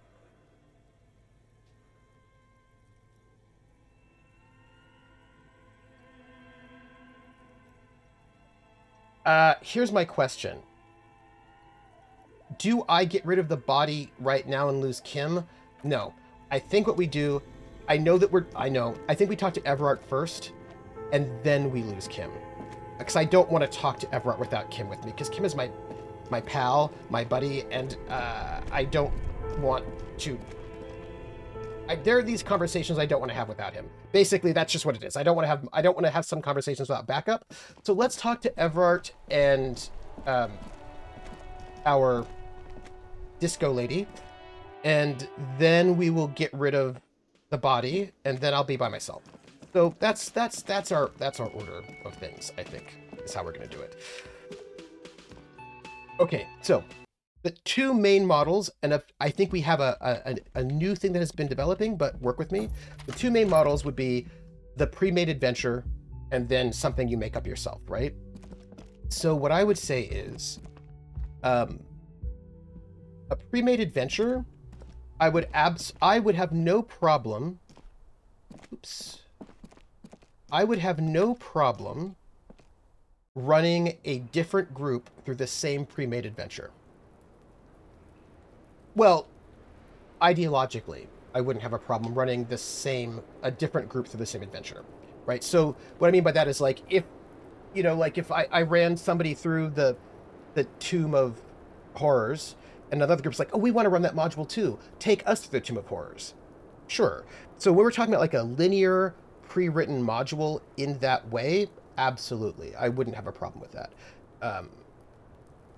Modules for me are different because the game is different with a module for me. Like, as a GM, I'm playing a different game than if I'm running a different kind of campaign. So I was just thinking, what a nice day for questions pertaining to a murder investigation. For me, when I'm running an adventure, right? Because, so you may or may not know this, but Rissa, who is one of our mods, has been running through the adventures for Vivian Sinclair in Cthulhu Convention. So I'm running them for her and then also for Jackie Dash. Because I wanted to do a test run of the adventure so I could figure out what it was like before I ran it with you all first. And she was like, I really enjoyed this. Can I keep doing this? I was like, sure. And for me, a pre-written adventure, I am doing different work as a GM. And because I'm doing different work as a GM, I don't mind running it the same adventure through different people if I like the adventure, because the game that I am playing, right? The game that I'm playing as the GM when I'm doing a pre-written adventure of that style is game is maybe not the right word, challenge, right? Or mission, challenge, mission, task, right? That kind of a thing. So for me, when I'm running as a GM, I always have some kind of challenge, mission, task, thing that I'm playing another game, right? There's a game that I am playing that you may not see. And the games are different depending on what we're doing here. And for a pre-written adventure, the game that I'm playing is, how do I make this pre-written adventure adapt to the player before me? So my fun challenge that I'm trying to win, the fun challenge that I'm trying to win as a GM doing a pre-written adventure is to make it as customized to the player as possible. I've got this text that is pretty fixed, and I want to see how I can make it as unique to the player as possible. That is my challenge. And because that is my challenge, running the same pre-written adventure for a different player still has a challenge for me. And that challenge is, okay, I was able to adapt this pre-written adventure to this person. How do I do this same pre-written adventure to that person who's going to make different choices? It's an improv challenge for me, right? It's like, it's a way for me to challenge my improv skills. How do I take something that is fixed and how do I improv around it? And so because of that being what I'm doing, right, for a pre-written adventure, I don't mind running a pre-written adventure for different groups, because the adventure itself is this fixed thing and my goal is to see how can I mess with it. So I don't mind that. But I also will note that I am not creating a lot. Like, I'm doing a lot of work actually to customize those pre-written adventures, but I am not building a living world in the same way. In any kind of living world, stuff I do is sort of slightly different. So would I rerun a pre-written adventure? Sure. Yeah. I will also that pre-written adventures don't tend to be campaigns. I mean, they can be, obviously, right? But they're often shorter, so like it's not that big of a deal. On the other end of the spectrum is crafting the kind of character-driven sandboxes that I like to craft, where there's no pre-written adventure, and I am crafting a world, and what I'm doing, my challenge, is to investigate who the players are through the world that they inhabit, and also to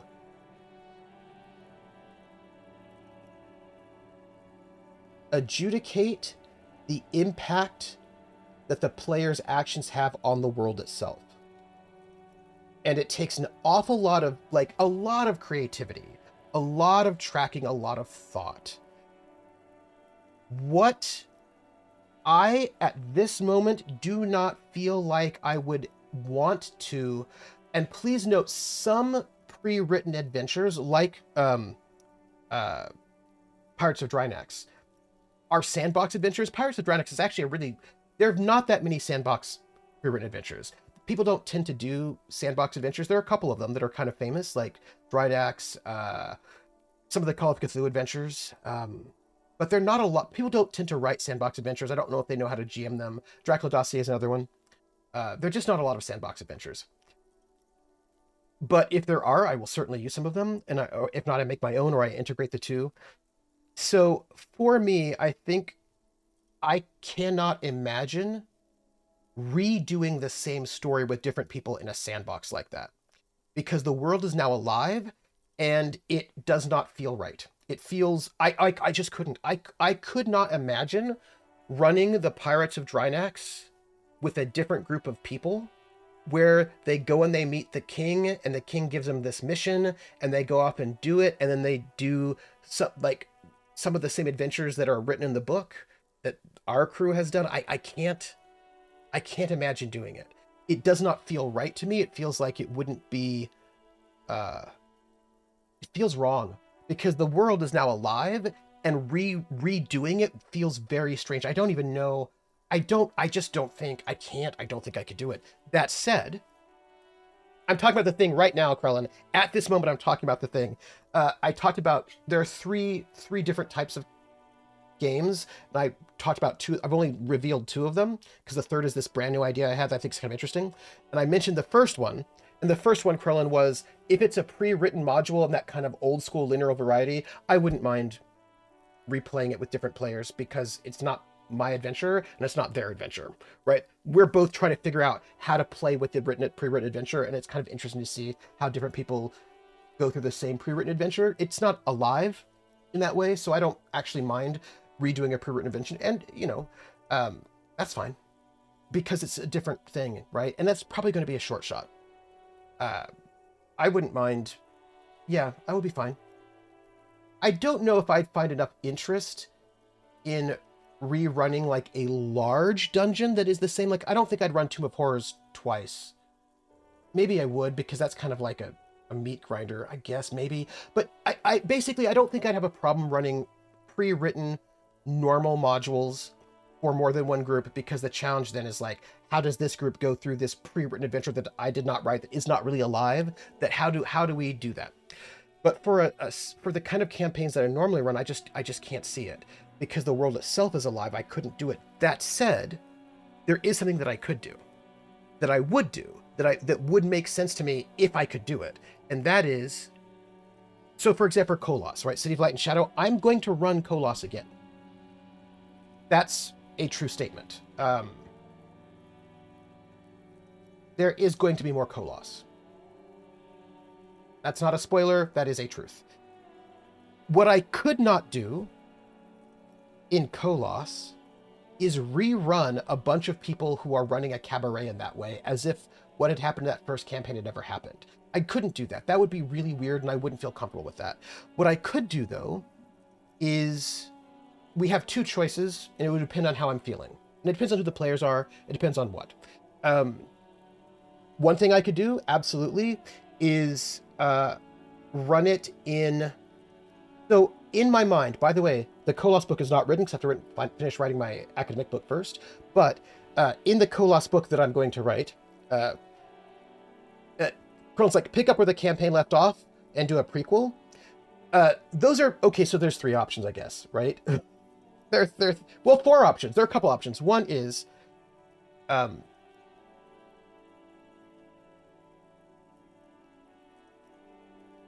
too broad, I guess, and then subdivisions. So one is, you could... So one, I just ran this long game of Kolos, and this game existed. It happened.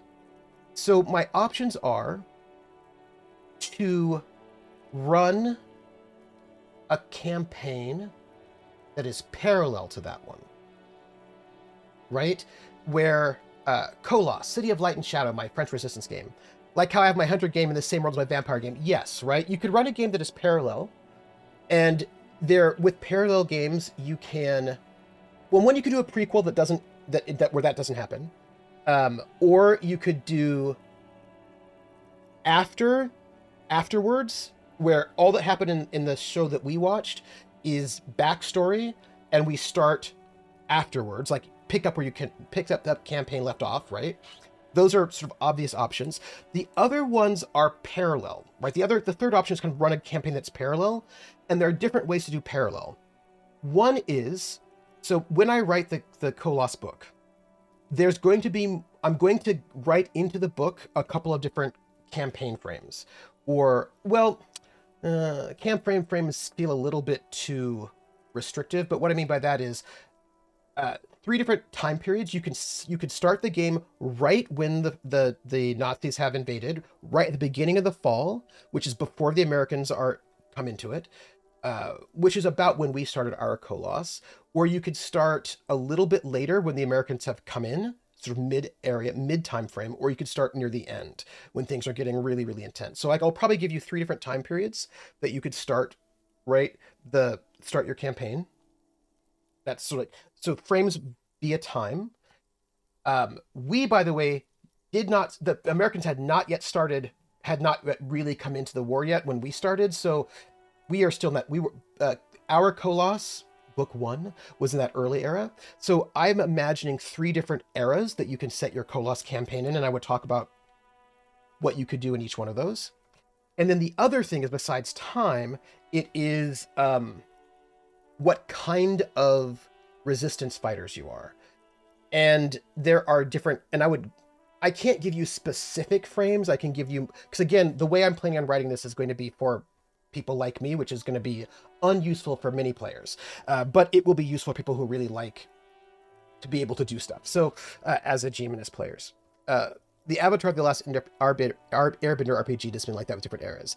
Yeah, like looking at the communists, exactly, Pope, right? So for me, what I would say is, not only do you have these different time periods, I would offer in the book different example resistance types that you could do or make up your own, right? And so when it comes to resistance types, and one group, one thing is going to be very radically different, right? So what we did were resistance members who were in the city themselves. You could also do partisans, right? So you've got in the city, and then you've got partisans, people who are in the woods. That's more if you want a bit more of a combat heavy game, sort of partisans. But I would give you the idea of partisans. I would give you the idea of OSS. I would give the idea of communists. I would give you the idea of students, right? I would give you a couple of different kinds of different resistance groups. I would also, and some of this is not just the group itself, but also the location, right? So you could be in Paris, so occupied Paris, or you could be in Vichy, right? So I would give you like, what I'm going to be, yes, Krellin, because I want that to be like so I'm going to write this game for a simulationist sandbox GM and players, because we don't have a lot of games that are written for people like that. And what that means is I'm going to talk a lot about process in this book. So I'm not going to just give you a fish, I'm going to teach you how to fish, right? So I'm going to say, so here are some things that you can do. You could be like the Monument Men, you could do Art Thieves, you can do this. These are different things that you can do, and I will give you examples of things that happened in real life. And then I'm going to build adventures, right? I'm going to build adventures that are pre-made, but I'm also going to build how to make adventures, process adventures, right? How to actually create a process of how to generate these things. But I will give you examples. This is like what the communists did. These are their tactics, right? So I'm going to give you like a rundown of like what kind of tactics do these, like the communists, what were their strengths, what were their weaknesses, what kind of missions did they do, how many of them were college students. This like give you these ideas of like, okay, if you're going to be running communists, here are some important NPCs you might be thinking about. Here's some things they could have done. Here's some, and by important, I don't mean powerful necessarily, but like, hey, here was this really cool, like Armenian who did this thing, right? If you want to incorporate them, right? I'm also going to talk about in that book, how to incorporate history into your world, right? How to use it as inspiration, right? All these things. But since I'll be giving you different campaign eras and different resistance types and different locations to think about to build your world, you could very easily run a campaign that would be parallel to Koloss, where everybody's a communist resistance fighter that in many ways does not interact with the campaign that we saw that much, especially if they were a different cell than the one that we had. And what happened in Koloss would not be invalidated. It would still be real. It would still have happened, but it gives the players in this new campaign, they get to be the protagonists, right? Because for me, if you're going to do a a campaign that existed in the same world. I don't want to invalidate the world, that the things that happen to that world, but I also don't want to deprotagonize the new players, right? So what I would generally do is put it in the same world that existed, right? NPCs are going to be the same, things are going to happen, but I will also treat it like I would treat an alternate history. So this can, if we're doing parallel to Kolos, that does mean that the players could change the timeline if they do, but I would never, because here's the thing, one of the first things that like Dot's character was given the assignment to kill her father, who was an important chemist. I would never rerun that particular mission, because that makes no sense. That mission was created because it makes sense in the game world, but also my priority as a game master when I'm running how I want to run, which is to create a character simulation sandbox, right? It's a character sandbox. It's a sandbox that's based on not what cool locations you hang out in or what cool NPCs you can interact with, but who the characters themselves are and who they think they are and who they might be, right? So everything that I craft when I do a character sandbox is about challenging the characters' sense of who they are and seeing who they will become in the future. And the world itself, the highlights that we get in the world are the things that do that. So it wouldn't make sense. Killing a Nazi scientist is always an interesting mission, but that mission happened, and anybody can kill Nazi scientists, but that mission happened because it was a challenge to who Dot's character thought that she was. Was she a killer? Was she not a killer? Would she kill her father? She was convinced that she was a killer, but would she kill her father? So I wouldn't do that mission. I wouldn't repeat that mission. That makes no sense.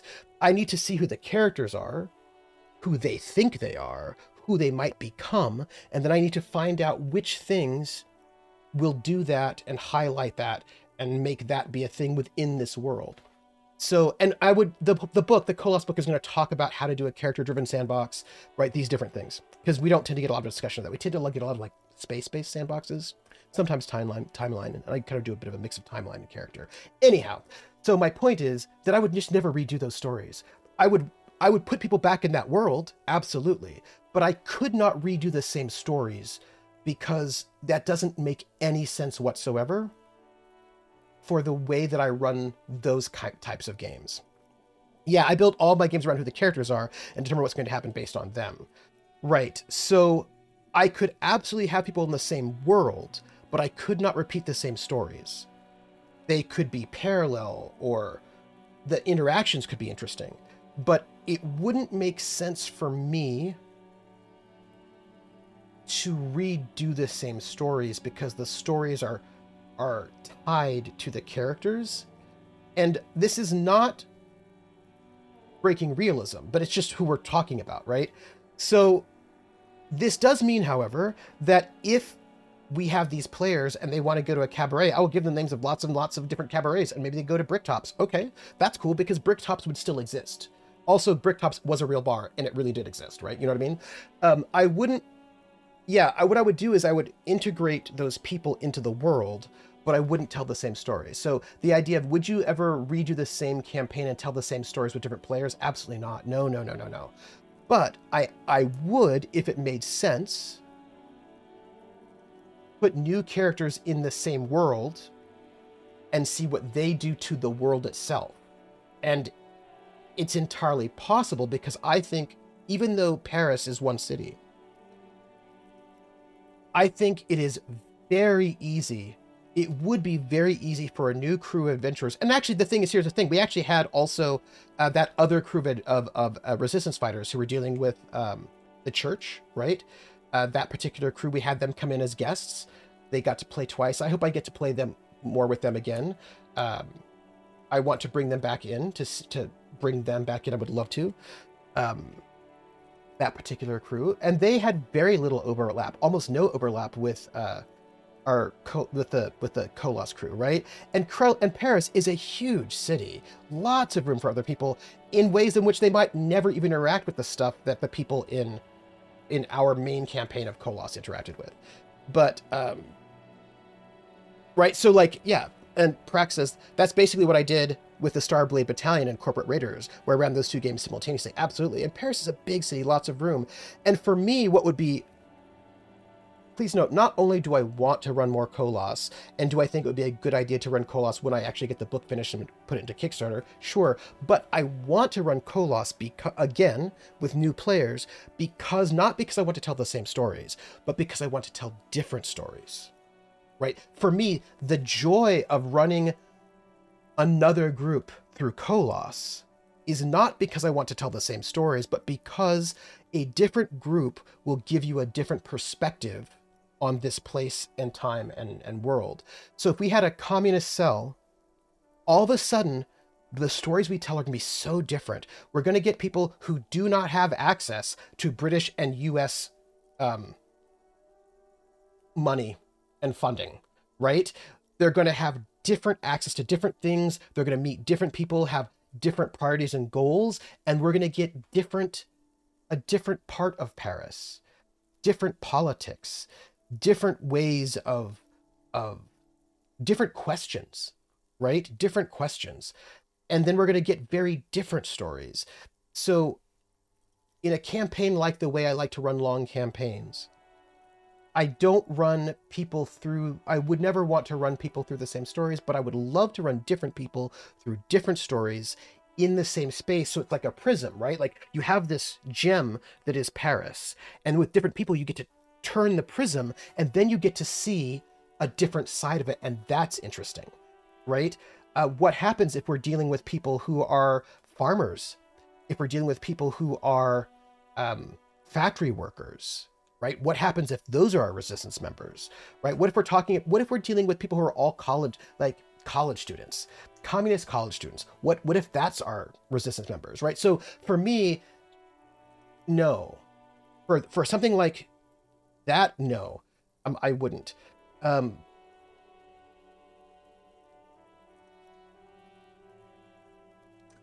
And the way that the Pirates of Drynax is set up, that does not feel to me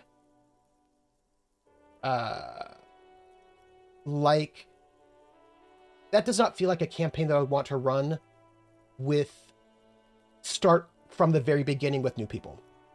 I don't think I'd want to do that. Because you would actually have to kind of redo the whole setup, and I wouldn't like it.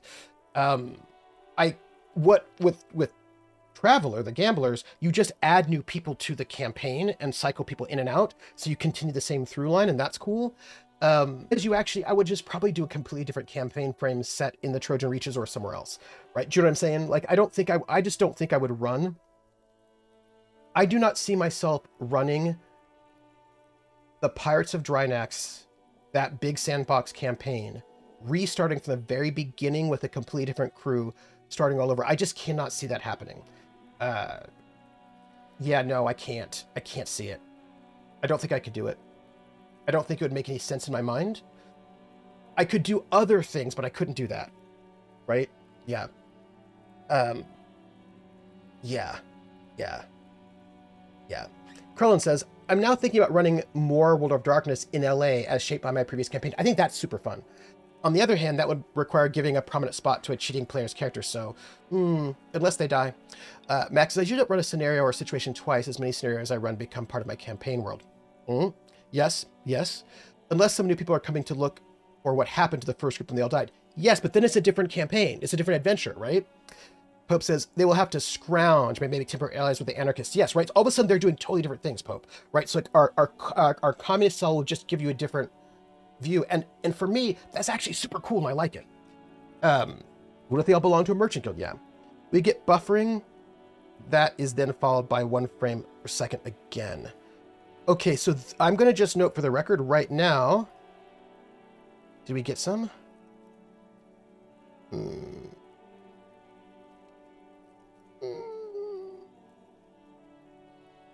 Just checking our bit rate. Noting it. Look, I'm going to get my own key. I'm getting new internet. So you know it. The whole thing lasts me. Yeah, all I'm seeing, all these unstable bits that I'm seeing are just like 5 seconds. They're just like 5 seconds of instability. I'm getting my own internet. I mean, I suppose I could just have Helena diablerize him to resist the calling for a little while longer. It would be a poetic ending. Oh, nice. Okay, all right. I support it. Yeah, so let's see. Audio video configuration issues detected. Address the following to optimize your stream's viewing experience. Substantial frame drops were detected. Yes, I know. I just see where that last dip happened. Look, I'm getting personal internet. And the router should be arriving today. I just want you to know, and my whole goal tonight during Age of Umbra is to get it set up so that tomorrow when we do 2d6 dungeon, we can see how it goes. Throw grandma's name around, get eaten by grandma. Yes. So that all makes sense. I've given you these two things, right? Like a pre-written adventure that's not going to be part of a campaign. Absolutely, that's fine. That's fine. If it's in a campaign, finding out what happened to the people that all died, fine. I don't mind those things. For a big sandbox, same world, yes. Same stories, no. But I was thinking about this big conversation I was having online that made me think about a third thing. And I wanted to talk to you about it because I think you'll like it. So let's see. I found your buoy. It was empty, just seawater. Her eyes wide. Did you take the documents? No, of course not. As I said, it would have been too risky for me to use those documents anyway. My employer gave them to me. In truth, I should have destroyed them. Thank you, 30. She doesn't seem to be lying. She's genuinely spooked by their disappearance. I'm afraid you may be in danger. Yes, I am. Regardless of who took the documents. It was probably just an accident. I was worried I'd been too careless with the latch. The documents were probably just washed away. So my landlady's coming at 6:30, so I should be off at like 6:15. The words, washed away, sound distant and strange suddenly. Somewhere far away, a dog barks. Why do I feel like you've won here? I really don't know, sir. I certainly don't feel like I've won. I feel like shit, sir. All the time. Yeah, it's 5:40. She smiles. A bitter little smile. She means it. But this turned out well for you. You've slipped past all suspicions. Clearly, I haven't. We're having this conversation, aren't we? How well could it have gone, I mean? She looks around. The wet wind, heavy with brine and industrial pollution from the stacks nearby, ruffles her hair. I'm stuck in Martinez just like all of us. I've been up here for... I don't know how long now. I like to call this my rooftop containment facility.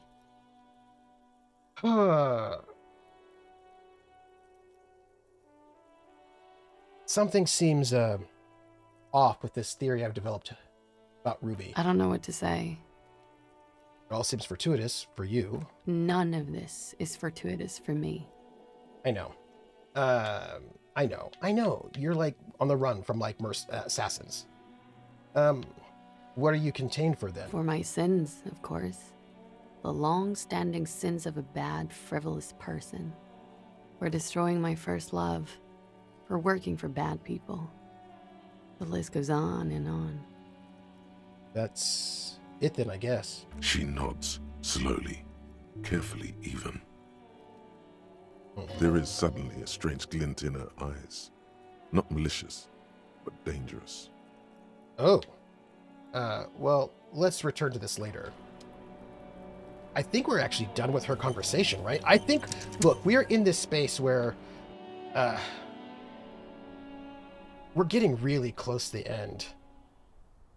Really close. This window is pristine on the inside, unlike the one next to it. Light from the desk lamp reflects off the glass in an untarnished golden halo. I don't think we... Okay, well, let's do this then. What happened here? Golden light melts away into the blue, glassy darkness of your mind. In it are two neon-lit shapes, a man and a woman on the single bed. Hey, I thought we've done through everything, and I had not seen this check before. I'm glad we found it. I do want to tip about the third middle thing, though. Two-hearted spider.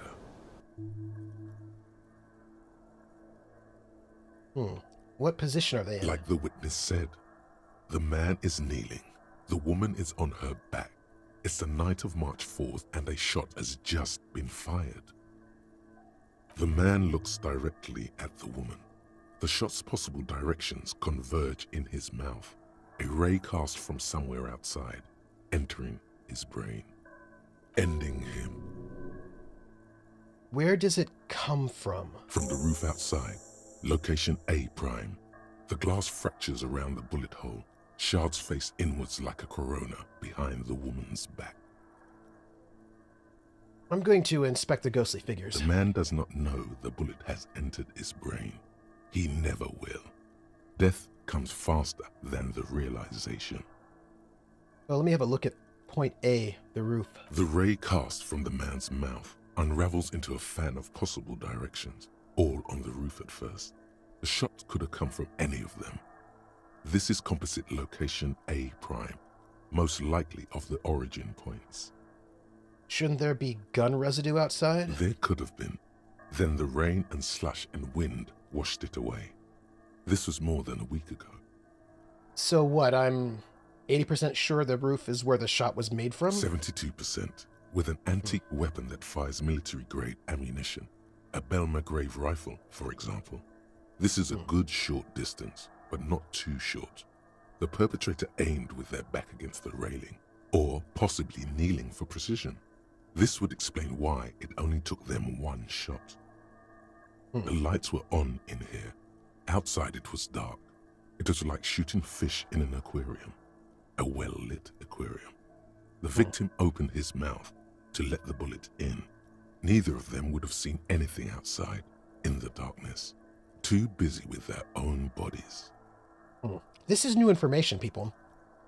Stuff to tell you. Could the shot have come from inside the room? Are there any arguments against A prime, the roof? None that you've found thus far, but that doesn't mean there aren't any. Could the shot have come from inside the room? A closer point. Point X would contradict the woman's testimony, rendering the entire proposition void. These figures would be wiped out, detective. Could there have been another point of origin, further away? That's a 28%, yes. In this model, the shot could have come from a greater distance. Nothing excludes the possibility. Should we extrapolate to include every possible point of origin in Martinez? Yes, we should. Let's extrapolate the radius to include all of Martinez. According to your map of the district, this shot could have come from a wide angle of locations, starting with the northern edge of the abandoned boardwalk, ending with an islet in the bay. Let's call them B prime. All right, more precisely. B prime for boardwalk, B double prime for Land's End, and B triple prime for the islet, detective. There may be smaller points in between, but those are too fine to zoom in on. Okay, people, we're getting new info. I'm feeling very good about this. Let's have a look at point B, the boardwalk. 700 meters away. The likeliest of these B positions, 20% chance. A skilled sniper could have made the shot, provided he had a safe sniper's nest. Even with the light on inside, we're talking military training. At that distance, the perpetrator would have had to take wind direction into account. All right. Let's have a look at point B2, Land's End. 1.2 kilometers away. The least likely of these positions. Let's say 3%. A truly skilled sniper could have done it, possibly from a tent. No, too far-fetched. All right, well, let's look at point B3, the islet. 1 kilometer away, a point beyond the docks, on an islet in the bay. The fort is ruined, but the perpetrator may have found a stable spot on the beaches surrounding it, where the concrete crumbles into the sea. as you saw in the coin-operated viewer. I am intelligent in this mission, Cher. We should probably look back at that The again. shot would have been a small miracle, 5% likelihood. There is an extremely narrow field of view from the bay to the window, between Rue de Saint-Ghislain 10 and 33A. The angle would have been extreme, and access to the islets is questionable. Kim, do you think the shot could have come from further than the roof in Martinez? Look, this is why I have not gotten rid of Kim yet. From where, precisely? Let's say B prime, the boardwalk, B double prime, Land's End, B triple prime, the I islet. see you have given this a lot of thought. Are those the locations you've singled out in addition to the roof? And what is the likelihood, in your opinion, that it came from a further distance? Much less than from the roof, but still. Okay, well, we should see if there is gunshot residue or sniper nests if we go down the coast. Rule these spots out one by one. Huh! It would be the diligent thing to do. Until then, personally, I'm going with the roof version. It fits the hidden path through the whirling. A simple hypothesis. I just want you to know that we have just found brand new stuff that we didn't find before. I don't even know what to say. We keep finding stuff, and that's awesome. What if there's more stuff that we haven't found? I think that we can start walking, which means we can start talking. Let's see. Determine. We have to check these places, but how do we get to the island? The mystery does continue. I also really want to send the body off to processing, but I don't like not having Kim with me. You know what? I do it before I go to bed. Right before we go to bed, and talk with the communists. Then we...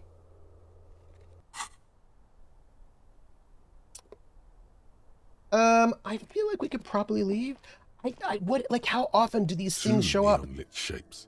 A man Oops, wrong and one. a woman having... Not what I wanted to leave. I think maybe I need to stand over here. There we go. Can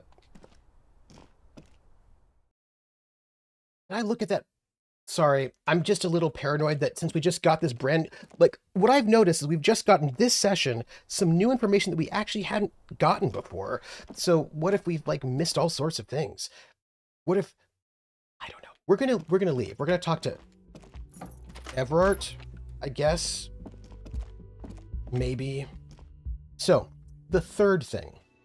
This is this thought that I've been having that I wanted to share with you because I actually think it's really interesting. So, I was involved in a very long conversation on Blue Sky where somebody was saying that they think it was that, you know, Simon knows about it. Maybe some of you saw it. Let's see. We, at this moment, should probably talk to Everard. Or not.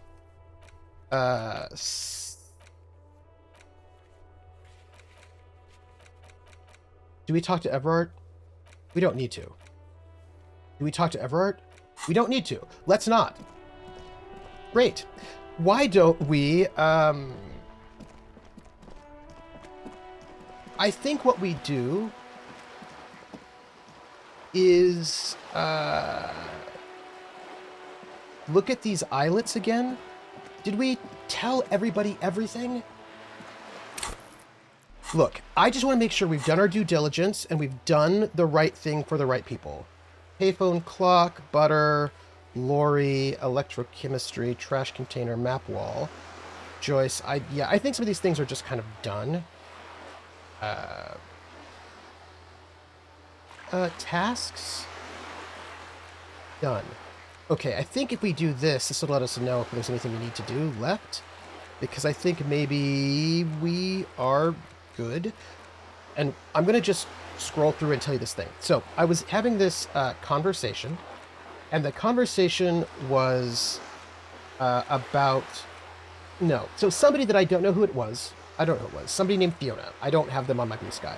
Made a post saying that you're not a game designer if you make systems for games. You're only a game designer if you make adventures. Like, only people who make adventure modules are real game designers, and other people are not real game designers. I thought this was quite ridiculous. I was like, what? I don't understand. Anyway, so a bunch of people were like, this is ridiculous. We don't like this. We think this is bad. And I had dropped in on a thread, and somebody was like, actually, I think it's true. I think that, right? The person's like, I actually think that it's really easy to make a system, but it's really, really hard to make an adventure. And that's like the thing. And I was like, what? Like, and that's why there's so many systems and no adventures. Nobody makes it, like, basically nobody makes adventures. Nobody talks about adventures. Everybody basically ignores adventures, and adventures are just like this super, super important thing, and like nobody talks about them. Nobody knows about them. They're not being made. And this is, you know, coin-operated viewer is facing southwest. Its coin slot is full of fossilized. Probably some kids. A simple but clever solution to ruin. A thick layer of graffito covers the lenses. You spell out the word Onuk written on the other side, with N and C scribbled backwards. That's I know. on the lens. Yeah. Yeah. Under the graffito, a sea of blues and greys appear. Behind the water, you know this to be the star of Pericarnassus. The church looks old and weather-worn. Around the large wooden building, you see... Good. Okay, so here's the thing. As I'm talking to somebody, this person, this is where we got into this conversation. They were like, it's really terrible because basically nobody makes adventures and nobody talks about it. Facing south. It has given up all its secrets. Your money disappears into the curtains on the display. The lenses shift. I've looked at this before. It looks as if its leaves ripped from it by the winter wind. So, could the shot have come from there, then enter the window upstairs in the whirling in rags? Can you tell? From this distance? I don't think it's possible. It's not. The details are blurry. There's water vapor in the way, and waves cut into the islet. Max says, Miskatonic repository is saturated with scenarios. The market is flooded with them. So this was my point. My point was, like, what are you talking about? People talk about adventures all the time.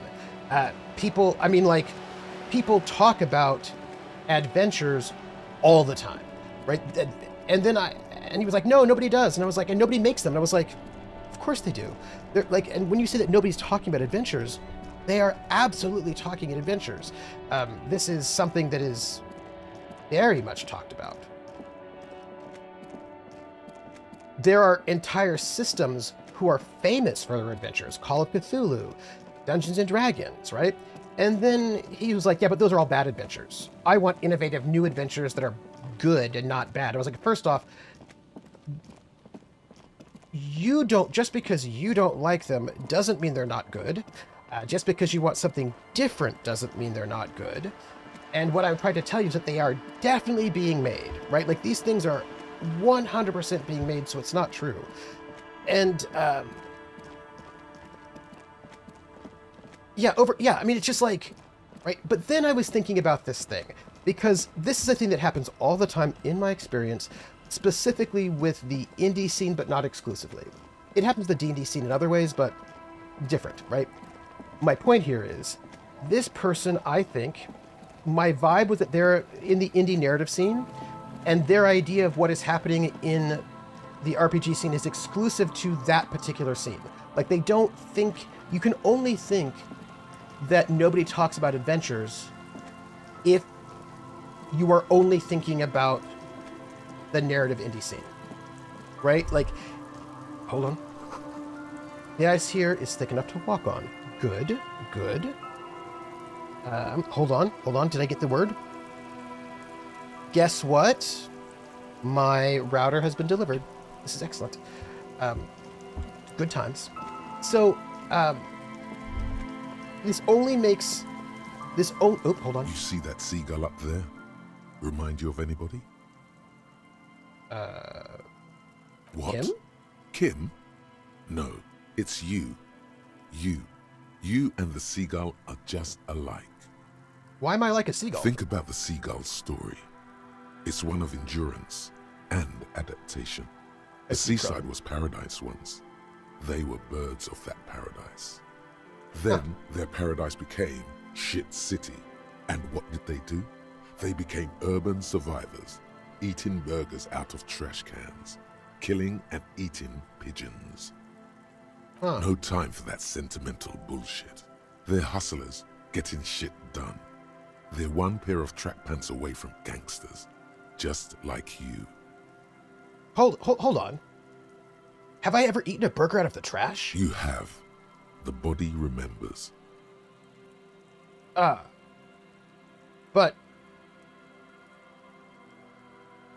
I'm not like that. I'm still romantic. Sure, inside. But outside, it's a tough world. You've got to do whatever it takes to survive. And you do. Question is, will you admit that to yourself? Okay, well, let me reconsider. Good boy.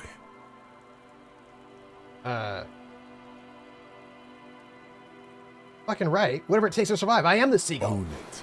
Steal hot dogs. Shit in the sand. Whatever it takes to keep going. Yeah. People were getting things. I thought we were we're basically done with the game, right? We only have 15 minutes to play, but it's like we're basically done, and yet we're getting new stuff. This is wild. Maybe we're not basically done. Maybe we've got more time. Oh, okay. So anyway, to finish this thought, he was like, and I was like, okay, I'm thinking to myself, if you're also only in the indie scene, well then, of course you're not going to see a lot of adventures, because many of these indie games, the creators don't have enough money to make adventures for them, right? Like they make, and many, right? So I was like, that doesn't even make a lot of sense to me, right? That they don't have time. But then I thought, An old door, worn by elements, guards the depot. The wind has blown us. better walk away. But then I thought, even before a trooper takes the next 3 sessions to try to find new dialogue that isn't there. What? But then I said, right, here's a thought. Indie devs make what they can afford to make, but also, and here's where I have the new thought I wanted to share with you, as I was working Just through dead this. and dying locusts, and poor things. So the thought was that many of these games Is there something are here that would indicate a sniper used this place as a nest for taking the shot? Just some urban detritus, a bottle, and a dilapidated old comms tower. maybe. In the distance, you can hear the breakers roar. I don't see it, Lieutenant W. Freighter. I don't see a person take a shot here and hit something there. In the whirling in rags. Maybe the campfire was used by the perpetrator. Maybe the assailant climbed the comms tower and took the shot there. It's not possible to climb that ladder. And even if it were, why? There's no platform up there to aim from. It does look extremely rickety, and wouldn't help much either. Maybe the campfire was used by the To perpetrator. warm his hands before pulling the trigger? Perhaps. But anyone could have made this. The coast is specked with fires this time of year. He looks around. Truthfully, this seems like a very poor choice to take a 1.2 kilometer rifle shot from. Visibility is awful. There's water vapor everywhere. I think we can rule out Biddable Prime, was it? Yes. What about those cigarette Those? butts? A smoking assailant or Joanne? Cigarette butts are everywhere. This is a common brand for all men. Still, you felt it was important enough to make a mental note. That means something. You didn't pay attention to any of the other cigarette butts on the coast. Look over the water to the whirling in rags. There, 1.2 kilometers over the wave-crossed bay, through heavy, dark grey curtains of rain, you see the smallest rectangle, barely visible. A glowing light on the 3rd floor of the whirling in rags. With binoculars, you would see a young woman's shape move behind the glass, her limbs long and slender. Let me finish this thought. Look, everybody, I just feel like I thought we were done, but we're clearly not done. It's fine. We're heading to the boardwalk. Okay, so I was thinking about, this is where I had this thought, which comes back to the idea of like redoing this adventure. I was thinking about how a number of these indie games, not all of them, hey, werewolf, are... Okay, because the person I was talking to was really mad that Eat the Reich won in the Ennies or Origins Ennies, maybe? There's like like 2 different types of adventure awards, and Eat the Reich won one of them. And he was upset because, in his opinion, Eat the Reich is not an adventure, it's a game. And so I was thinking about this, right? And here's what I'm thinking, or that I wanted to share with you, because I would love your thoughts on this. And it's related to the Atomica's original question. And that is, I think what has happened in a number of these indie narrative games is that the system is also the adventure, right? The system is a system to generate an adventure, and that these systems have a beginning, middle, and end, and so it doesn't actually make sense to create a separate adventure for them because they themselves are the adventure. What I mean by that, for example, is Bluebeard's Bride. Brilliant. It tells you how to make an adventure in Bluebeard's Bride with a beginning, middle, and end. Here's the procedure. How would you, and also Night Witches. And by the way, Jer, Night Witches was the idea that I had, which is like the third example to answer Atomica's question. That is so true in all of my experience with many PBTA games, right? Same thing with For the Queen, or Bluebeard's Bride, or Night Witches, or many of these games. They give you they give you beginning, middle, and end. And some of the games that you can some of the games have replayability that you can play them again. Although most of the time when I play these games, very often I don't want to play them with the same people. I want to play them with different people because that seems like it would be more interesting. Something is wrong here. Many of these things are super interesting, but they give you the means to generate the adventure. And I do not I have no idea I just don't see what a standalone adventure would look like for those games. Oh, the Morkborg games too. Yeah, right? Like, these are, like, I do not see, it does not make sense to me in any way. What kind of adventure would you have for Bluebeard's Bride? An empty cigarette package and a crumpled kebab. Right? What would you do? How could you do that, right? When I think about Night Witches, that is another example of something where I do not see what kind of adventure I would buy, because the book itself has, like, in that game, Night Witches, you go through the, there are 6 duty stations. They lay out what the missions are for each of those duty stations, and you're supposed to build draw it yourself and put it, like, I do not see how there could be a standalone adventure for Night Witches, because Night Witches is in of itself also the adventure, right? The adventure is also Night Witches. Do you see what I'm saying to you? Yeah, I don't... wait, what's that? What's that? Yeah, I think as indie newer games have really encouraged tightness, they are pre-packaged with their own adventure, or basically have a structure that an adventure is just a part of it, right? Yes, exactly, Werewolf. And so, oops. So no, right? I just don't, there are a number of titles that come with a few adventures that are the system. Yeah, so I don't think, so yeah, I think it makes sense that you are not going to get a lot of pre-made separate adventures from a lot of these indie story games that are not even meant to be run as campaigns in the first place, right? But I don't think that's because nobody cares about adventures or people are sleeping on adventures. There are adventures everywhere. They just don't make a lot of sense for that particular style of game, because the game is the adventure. Bobs up and down in the water amidst the trembling reeds.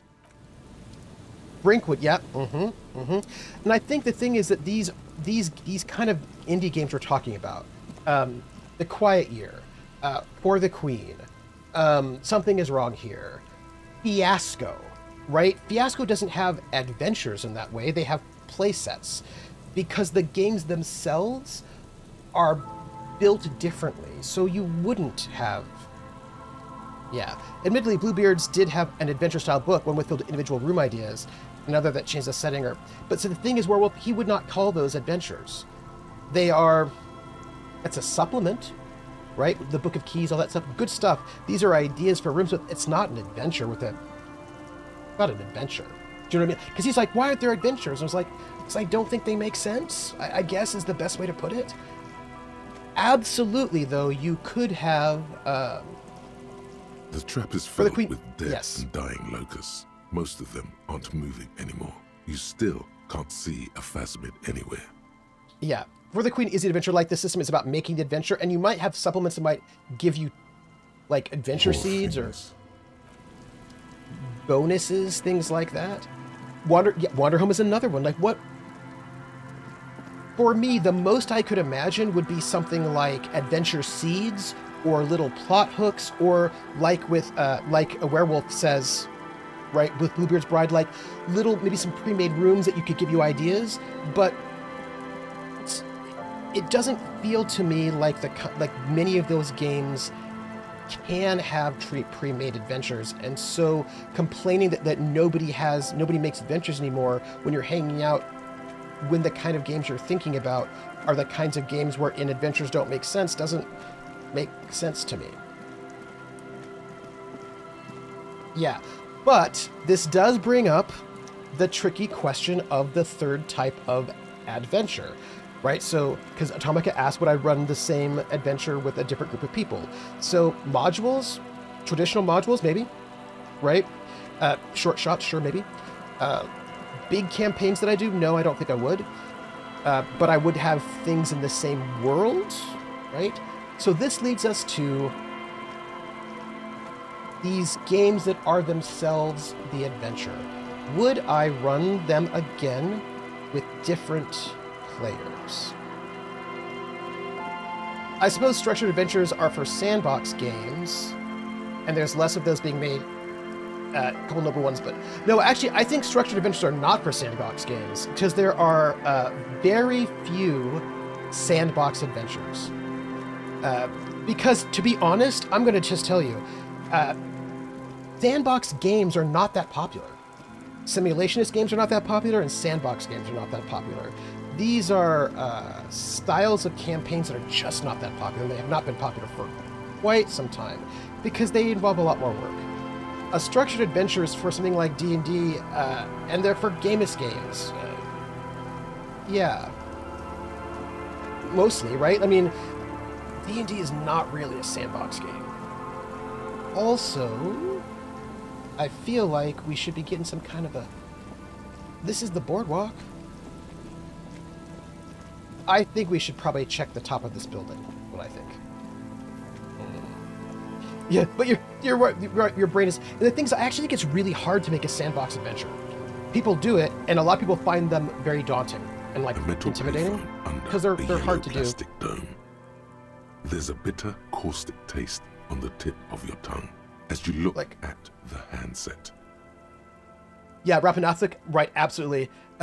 Max Rider finds them daunting. People think that Dracula Dossier is amazing, but they're like, how do I run it? Or Mask of Nyarlathotep, or some of these things people are like, what do I do, right? When it's people, you know, it's... garbage. I personally love them, but there are not a lot of them.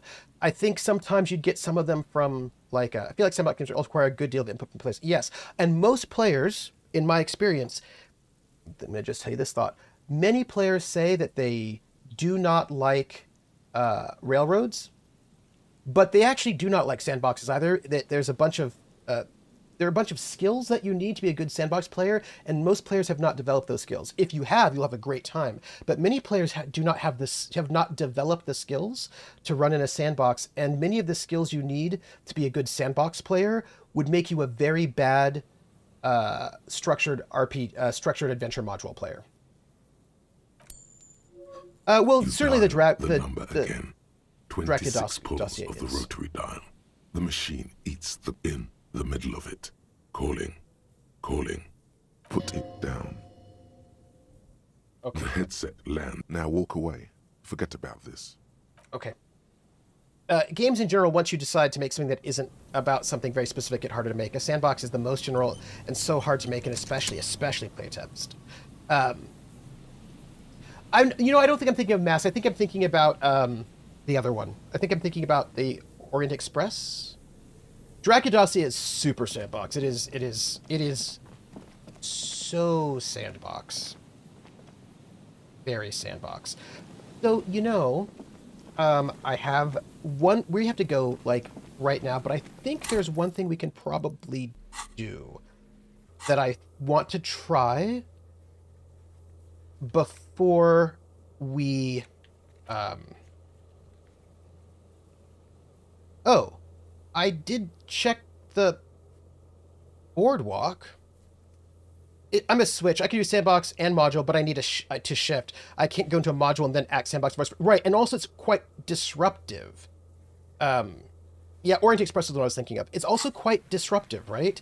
By the way, we are in the boardwalk. Well, we're going to try this. Oh, see you, Pope. I'm going to go. Me and that book didn't get along as written. Which one? Which one, Werewolf? You and which one? Let me know. So, I think that there are some of these sort of procedural games where the games are also the adventure that I could run again. I could run multiple times. But I also think that there are some of them that I don't think I could. Right? So what I mean by that is, I think Night Witches would be difficult for me to GM again. I want to, and I keep thinking about it, but that one's pretty tight. I think that if I were to GM it again, I would have to do something slightly different, or I don't think it would work. I think it would feel too samey. That reminds me of the old 90s game Trooper. Have you played The Last Express? I think I might have. Oh, Horror in the Orient. I see. Yes. For the Queen, designed for pre-play. Yes. Different cards make it. Yes. So for the Queen, you could do absolutely. And a number of them you can. Thank you, 5. But I actually think I would probably need different players, and I would want to do the that method in Night Witches that has you swap GMs every duty station. I think I'd have to run it quite differently for that to work, is what I think. By the way, we're going to stop here and save it. We still have to look at the boardwalk to find bullet traces, and I did not see, nothing came up, so we're gonna have to try again. Okay, let me go to the main menu. Yep. I've run -5. I've run Falls Run twice, once for the Massive Red Death and once for Call of Cthulhu, but some different worlds. Same with a short dungeon magazine series called Through the Night, one for A&D. Yeah. So I think some of them I would feel less great about running twice. Again, different worlds, so they're only run scenarios. Yeah. For example, I don't know whether or not Band of Blades would work well running it twice. I have to run it first to see how I feel. My first attempt GMing, I ran into the difficulty of playing a module with new players that wanted to treat it as a sandbox because all they'd seen was homebrew games online. Yeah, so, yeah. There are specific sets of skills that are very useful and important to be very good at being a module player. And there are a very important set of skills that are really important and useful to being a very good sandbox player. And I find that even in homebrew games online, they're still mostly in a module mindset, even if they're not running written modules. And you know people, like you see it. The minute you have a player say something like, oh, we have to get back to the main quest, you know that they're not a sandbox. They don't have sandbox player skills, right? If they think of there being, and the thing is, those skills are very important. The worst thing ever is to have, I'm going to go soon. The worst thing ever is to have a person who is not skilled in modules, even if we're not talking about a written down module, playing in a module, especially if they're disruptive, because they're the kind of player who's like, okay, everybody, you all go into the tavern, and in the corner, there's a mysterious man who's got a treasure map in front of him. The people who've been skilled in understanding the module style of play, even if you're not doing a written module, these are people who can waltz well, who can do a polka well, who can two-step well, they know how to social dance, right? They're going to say, we go up to the guy in the corner and we ask the elf in the corner, you know, what's up? And then you get the mission, you do the mission, right? The people who resist that are the people who are like, there's a man in the corner, and they're sitting there with a treasure map, and one player's like, oh, I shoot him in the head. And you're like, why? Well, he was mysterious. I didn't like it. Okay. All right, says the GM. Oh, thank you, Jer. So the GM says, okay, the mayor of the city says we're looking for great adventurers who are going to go on this quest. And everyone's like, we're going to go on the quest and have the great adventure. And the one's like, no, I don't want to go. I just want to hang out here. Oh, okay. Right? So people who are used to what I'm going to say, the module style, even if we're not talking about actual modules, if we're talking about that homebrew game, they understand that when the call to adventure comes, they're supposed to answer it, right? That part of that kind of play is making your own pace and structures of player, as that's often considered a jamming thing. It's under skill, yeah. And there's a understanding that if I do this with the dance, you do that with the dance too. And so if there's a call to adventure, you're going to follow the call to adventure. You're not going to just like try to burn down the entire world because we're doing this together, right? And those are the kind of skills that you develop when you're used to playing in that style. And those are often not the skills you want in a sandbox. It's that social contracting against, but it's also a skill, right? Because the skill, a good player who's very skilled, what the skill is to follow the call to adventure without making it seem like a railroad, right?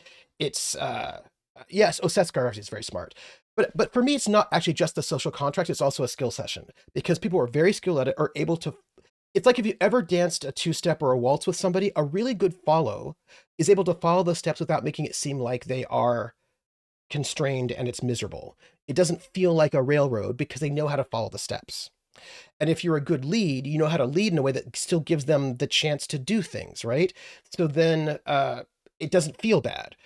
It's challenging to lead your players, but it is challenging, right? It's super challenging to do that. But that skill of following the lead is actively not good in a sandbox because in the sandbox, the GM is not leading you through steps. You're supposed to go and improvise yourself. And most players not only do not have that skill, but they've been in games where that skill is actually actively bad. Like they're used to that one player who walks in and just improvises all over the thing and then ruins the whole experience for everybody. And they're like, I don't want to be that player. I don't want to be the guy that burns down the tavern. Like, ooh, I don't want to do that, right? Especially if you're new to leading yourself. Absolutely. It's a hard thing to judge yourself when it comes to that skill, which is why those tables need communication to build those skills. Yes. And the problem is because sandbox games are actually not that popular, there are very few of them. And because those sandbox skills are usually quite bad in a more structured game, people not only do they not develop those skills, they often think those skills are bad skills to have. And then, right, you get some people are like, oh, modules are so bad, it's so terrible. Like, no, actually they're really important. And the other thing is because we're so used to that kind of module style, people don't realize that there are skills to be a really good module player, and they're really important skills. And we often don't talk about, we don't talk about player skills. This is the problem. We get all sorts of GM advice, but we don't get player advice. We don't get a lot of that. Hey, Unstable. And some settings are entirely sandbox or traditional. Amber, absolutely. Or not entirely sandbox or absolutely. Role players should take BDSM training or dance training. Yes, they probably should, actually.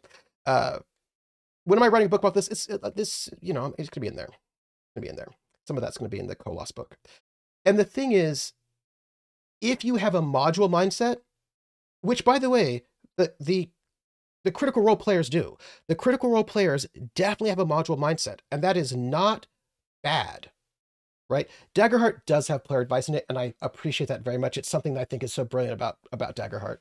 But the players in Critical Role, they have a module mindset, and they're brilliant at it.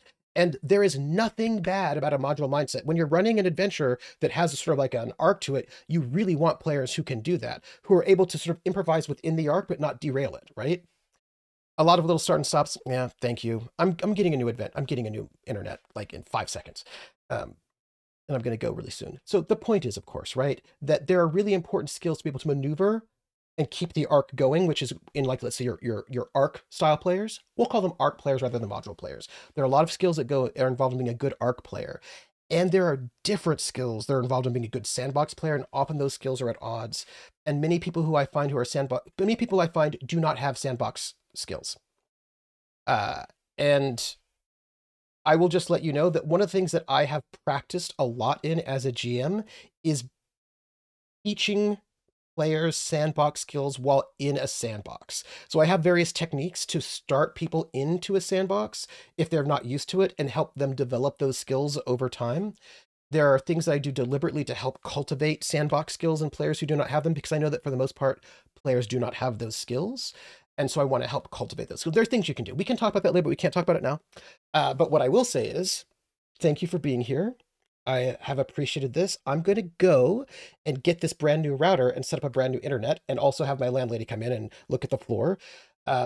One thing to notice about the Brett Maverick TV series, it's not just episodic, but episodes have reference to previous episodes. Yeah, that's not used to. Hey, PB! So, you can find me tomorrow at 7 p.m. Eastern on this channel for the last session of 2D6 Dungeon, The Trials of Testocles, until we come back to it again. And hopefully we'll be test out my new internet. And I found a new game, by the way, that I might want to run for a one-shot, but I need singers. I think one neat note is that a lot of people are learning sandbox skills through things like GTRP. Actually, I think that's really true, Jer, and I'm really excited for that too. So I think it's going to be really neat. I'm really excited for the things that are happening. At least used to. I haven't downloaded the game yet, but it's a new game that, well, I don't know how new it is, but it's a game on itch I found that involves shape note singing. So I'm going to go and look into it. But that said, I see you, Hawkeye. And Hawkeye, I think you'd be actually there are some people I think would be very good for this game. But we'll talk about that later. Anyway, I gotta go. So I'm gonna go. In a half hour, I will be up watching the Age of Umbra. If you want to chat about the Age of Umbra, you can hang out in my Discord, where we will be talking about it. You can find me tomorrow at 7 p.m. for the Trials of Testocles with hopefully a new internet. Saturday will be Hitman, because this will be now I'm pretty sure I can run the Hitman on Saturday. So that'll be not at noon Eastern, but 1 p.m. Eastern will be the Hitman, Age of Assassination, where we might finish that game. We don't know. Or at least the main arc. And look for me updating my calendar with what's happening in July, because we've got some games happening in July, including Martian Cowboys on this channel, not this Friday, but next week. With Simon, B. Zelda, Dimples and Dice, myself, and Laughful of Lindy doing Simon's game that he has created himself. It's very cool. It's got some good crunch to it. I think you'll like it. And some really neat ideas. And that's it. You can find me at YouTube, Trooper SJP. Subscribe. I'm getting really close to partner status. You can find me at Trooper SJP on Blue Sky, Academic Foxhole on Patreon. Also, our merch store, our fourth merch store is Academic Foxhole. And I'm very happy to announce that I got the email from my partner. The planners are in the store right now, so if you order them, you can get them. They will be shipped off immediately. So I'm really excited for the travel planner. You can now get them. And April to April. And I think that's it. So I'm going to go. I'm leaving. That's it. I will see you all in about a half hour, and I will catch you on the flip side. Bye, everybody. And we're going to finish Disco Elysium, I don't know, next week. Bye.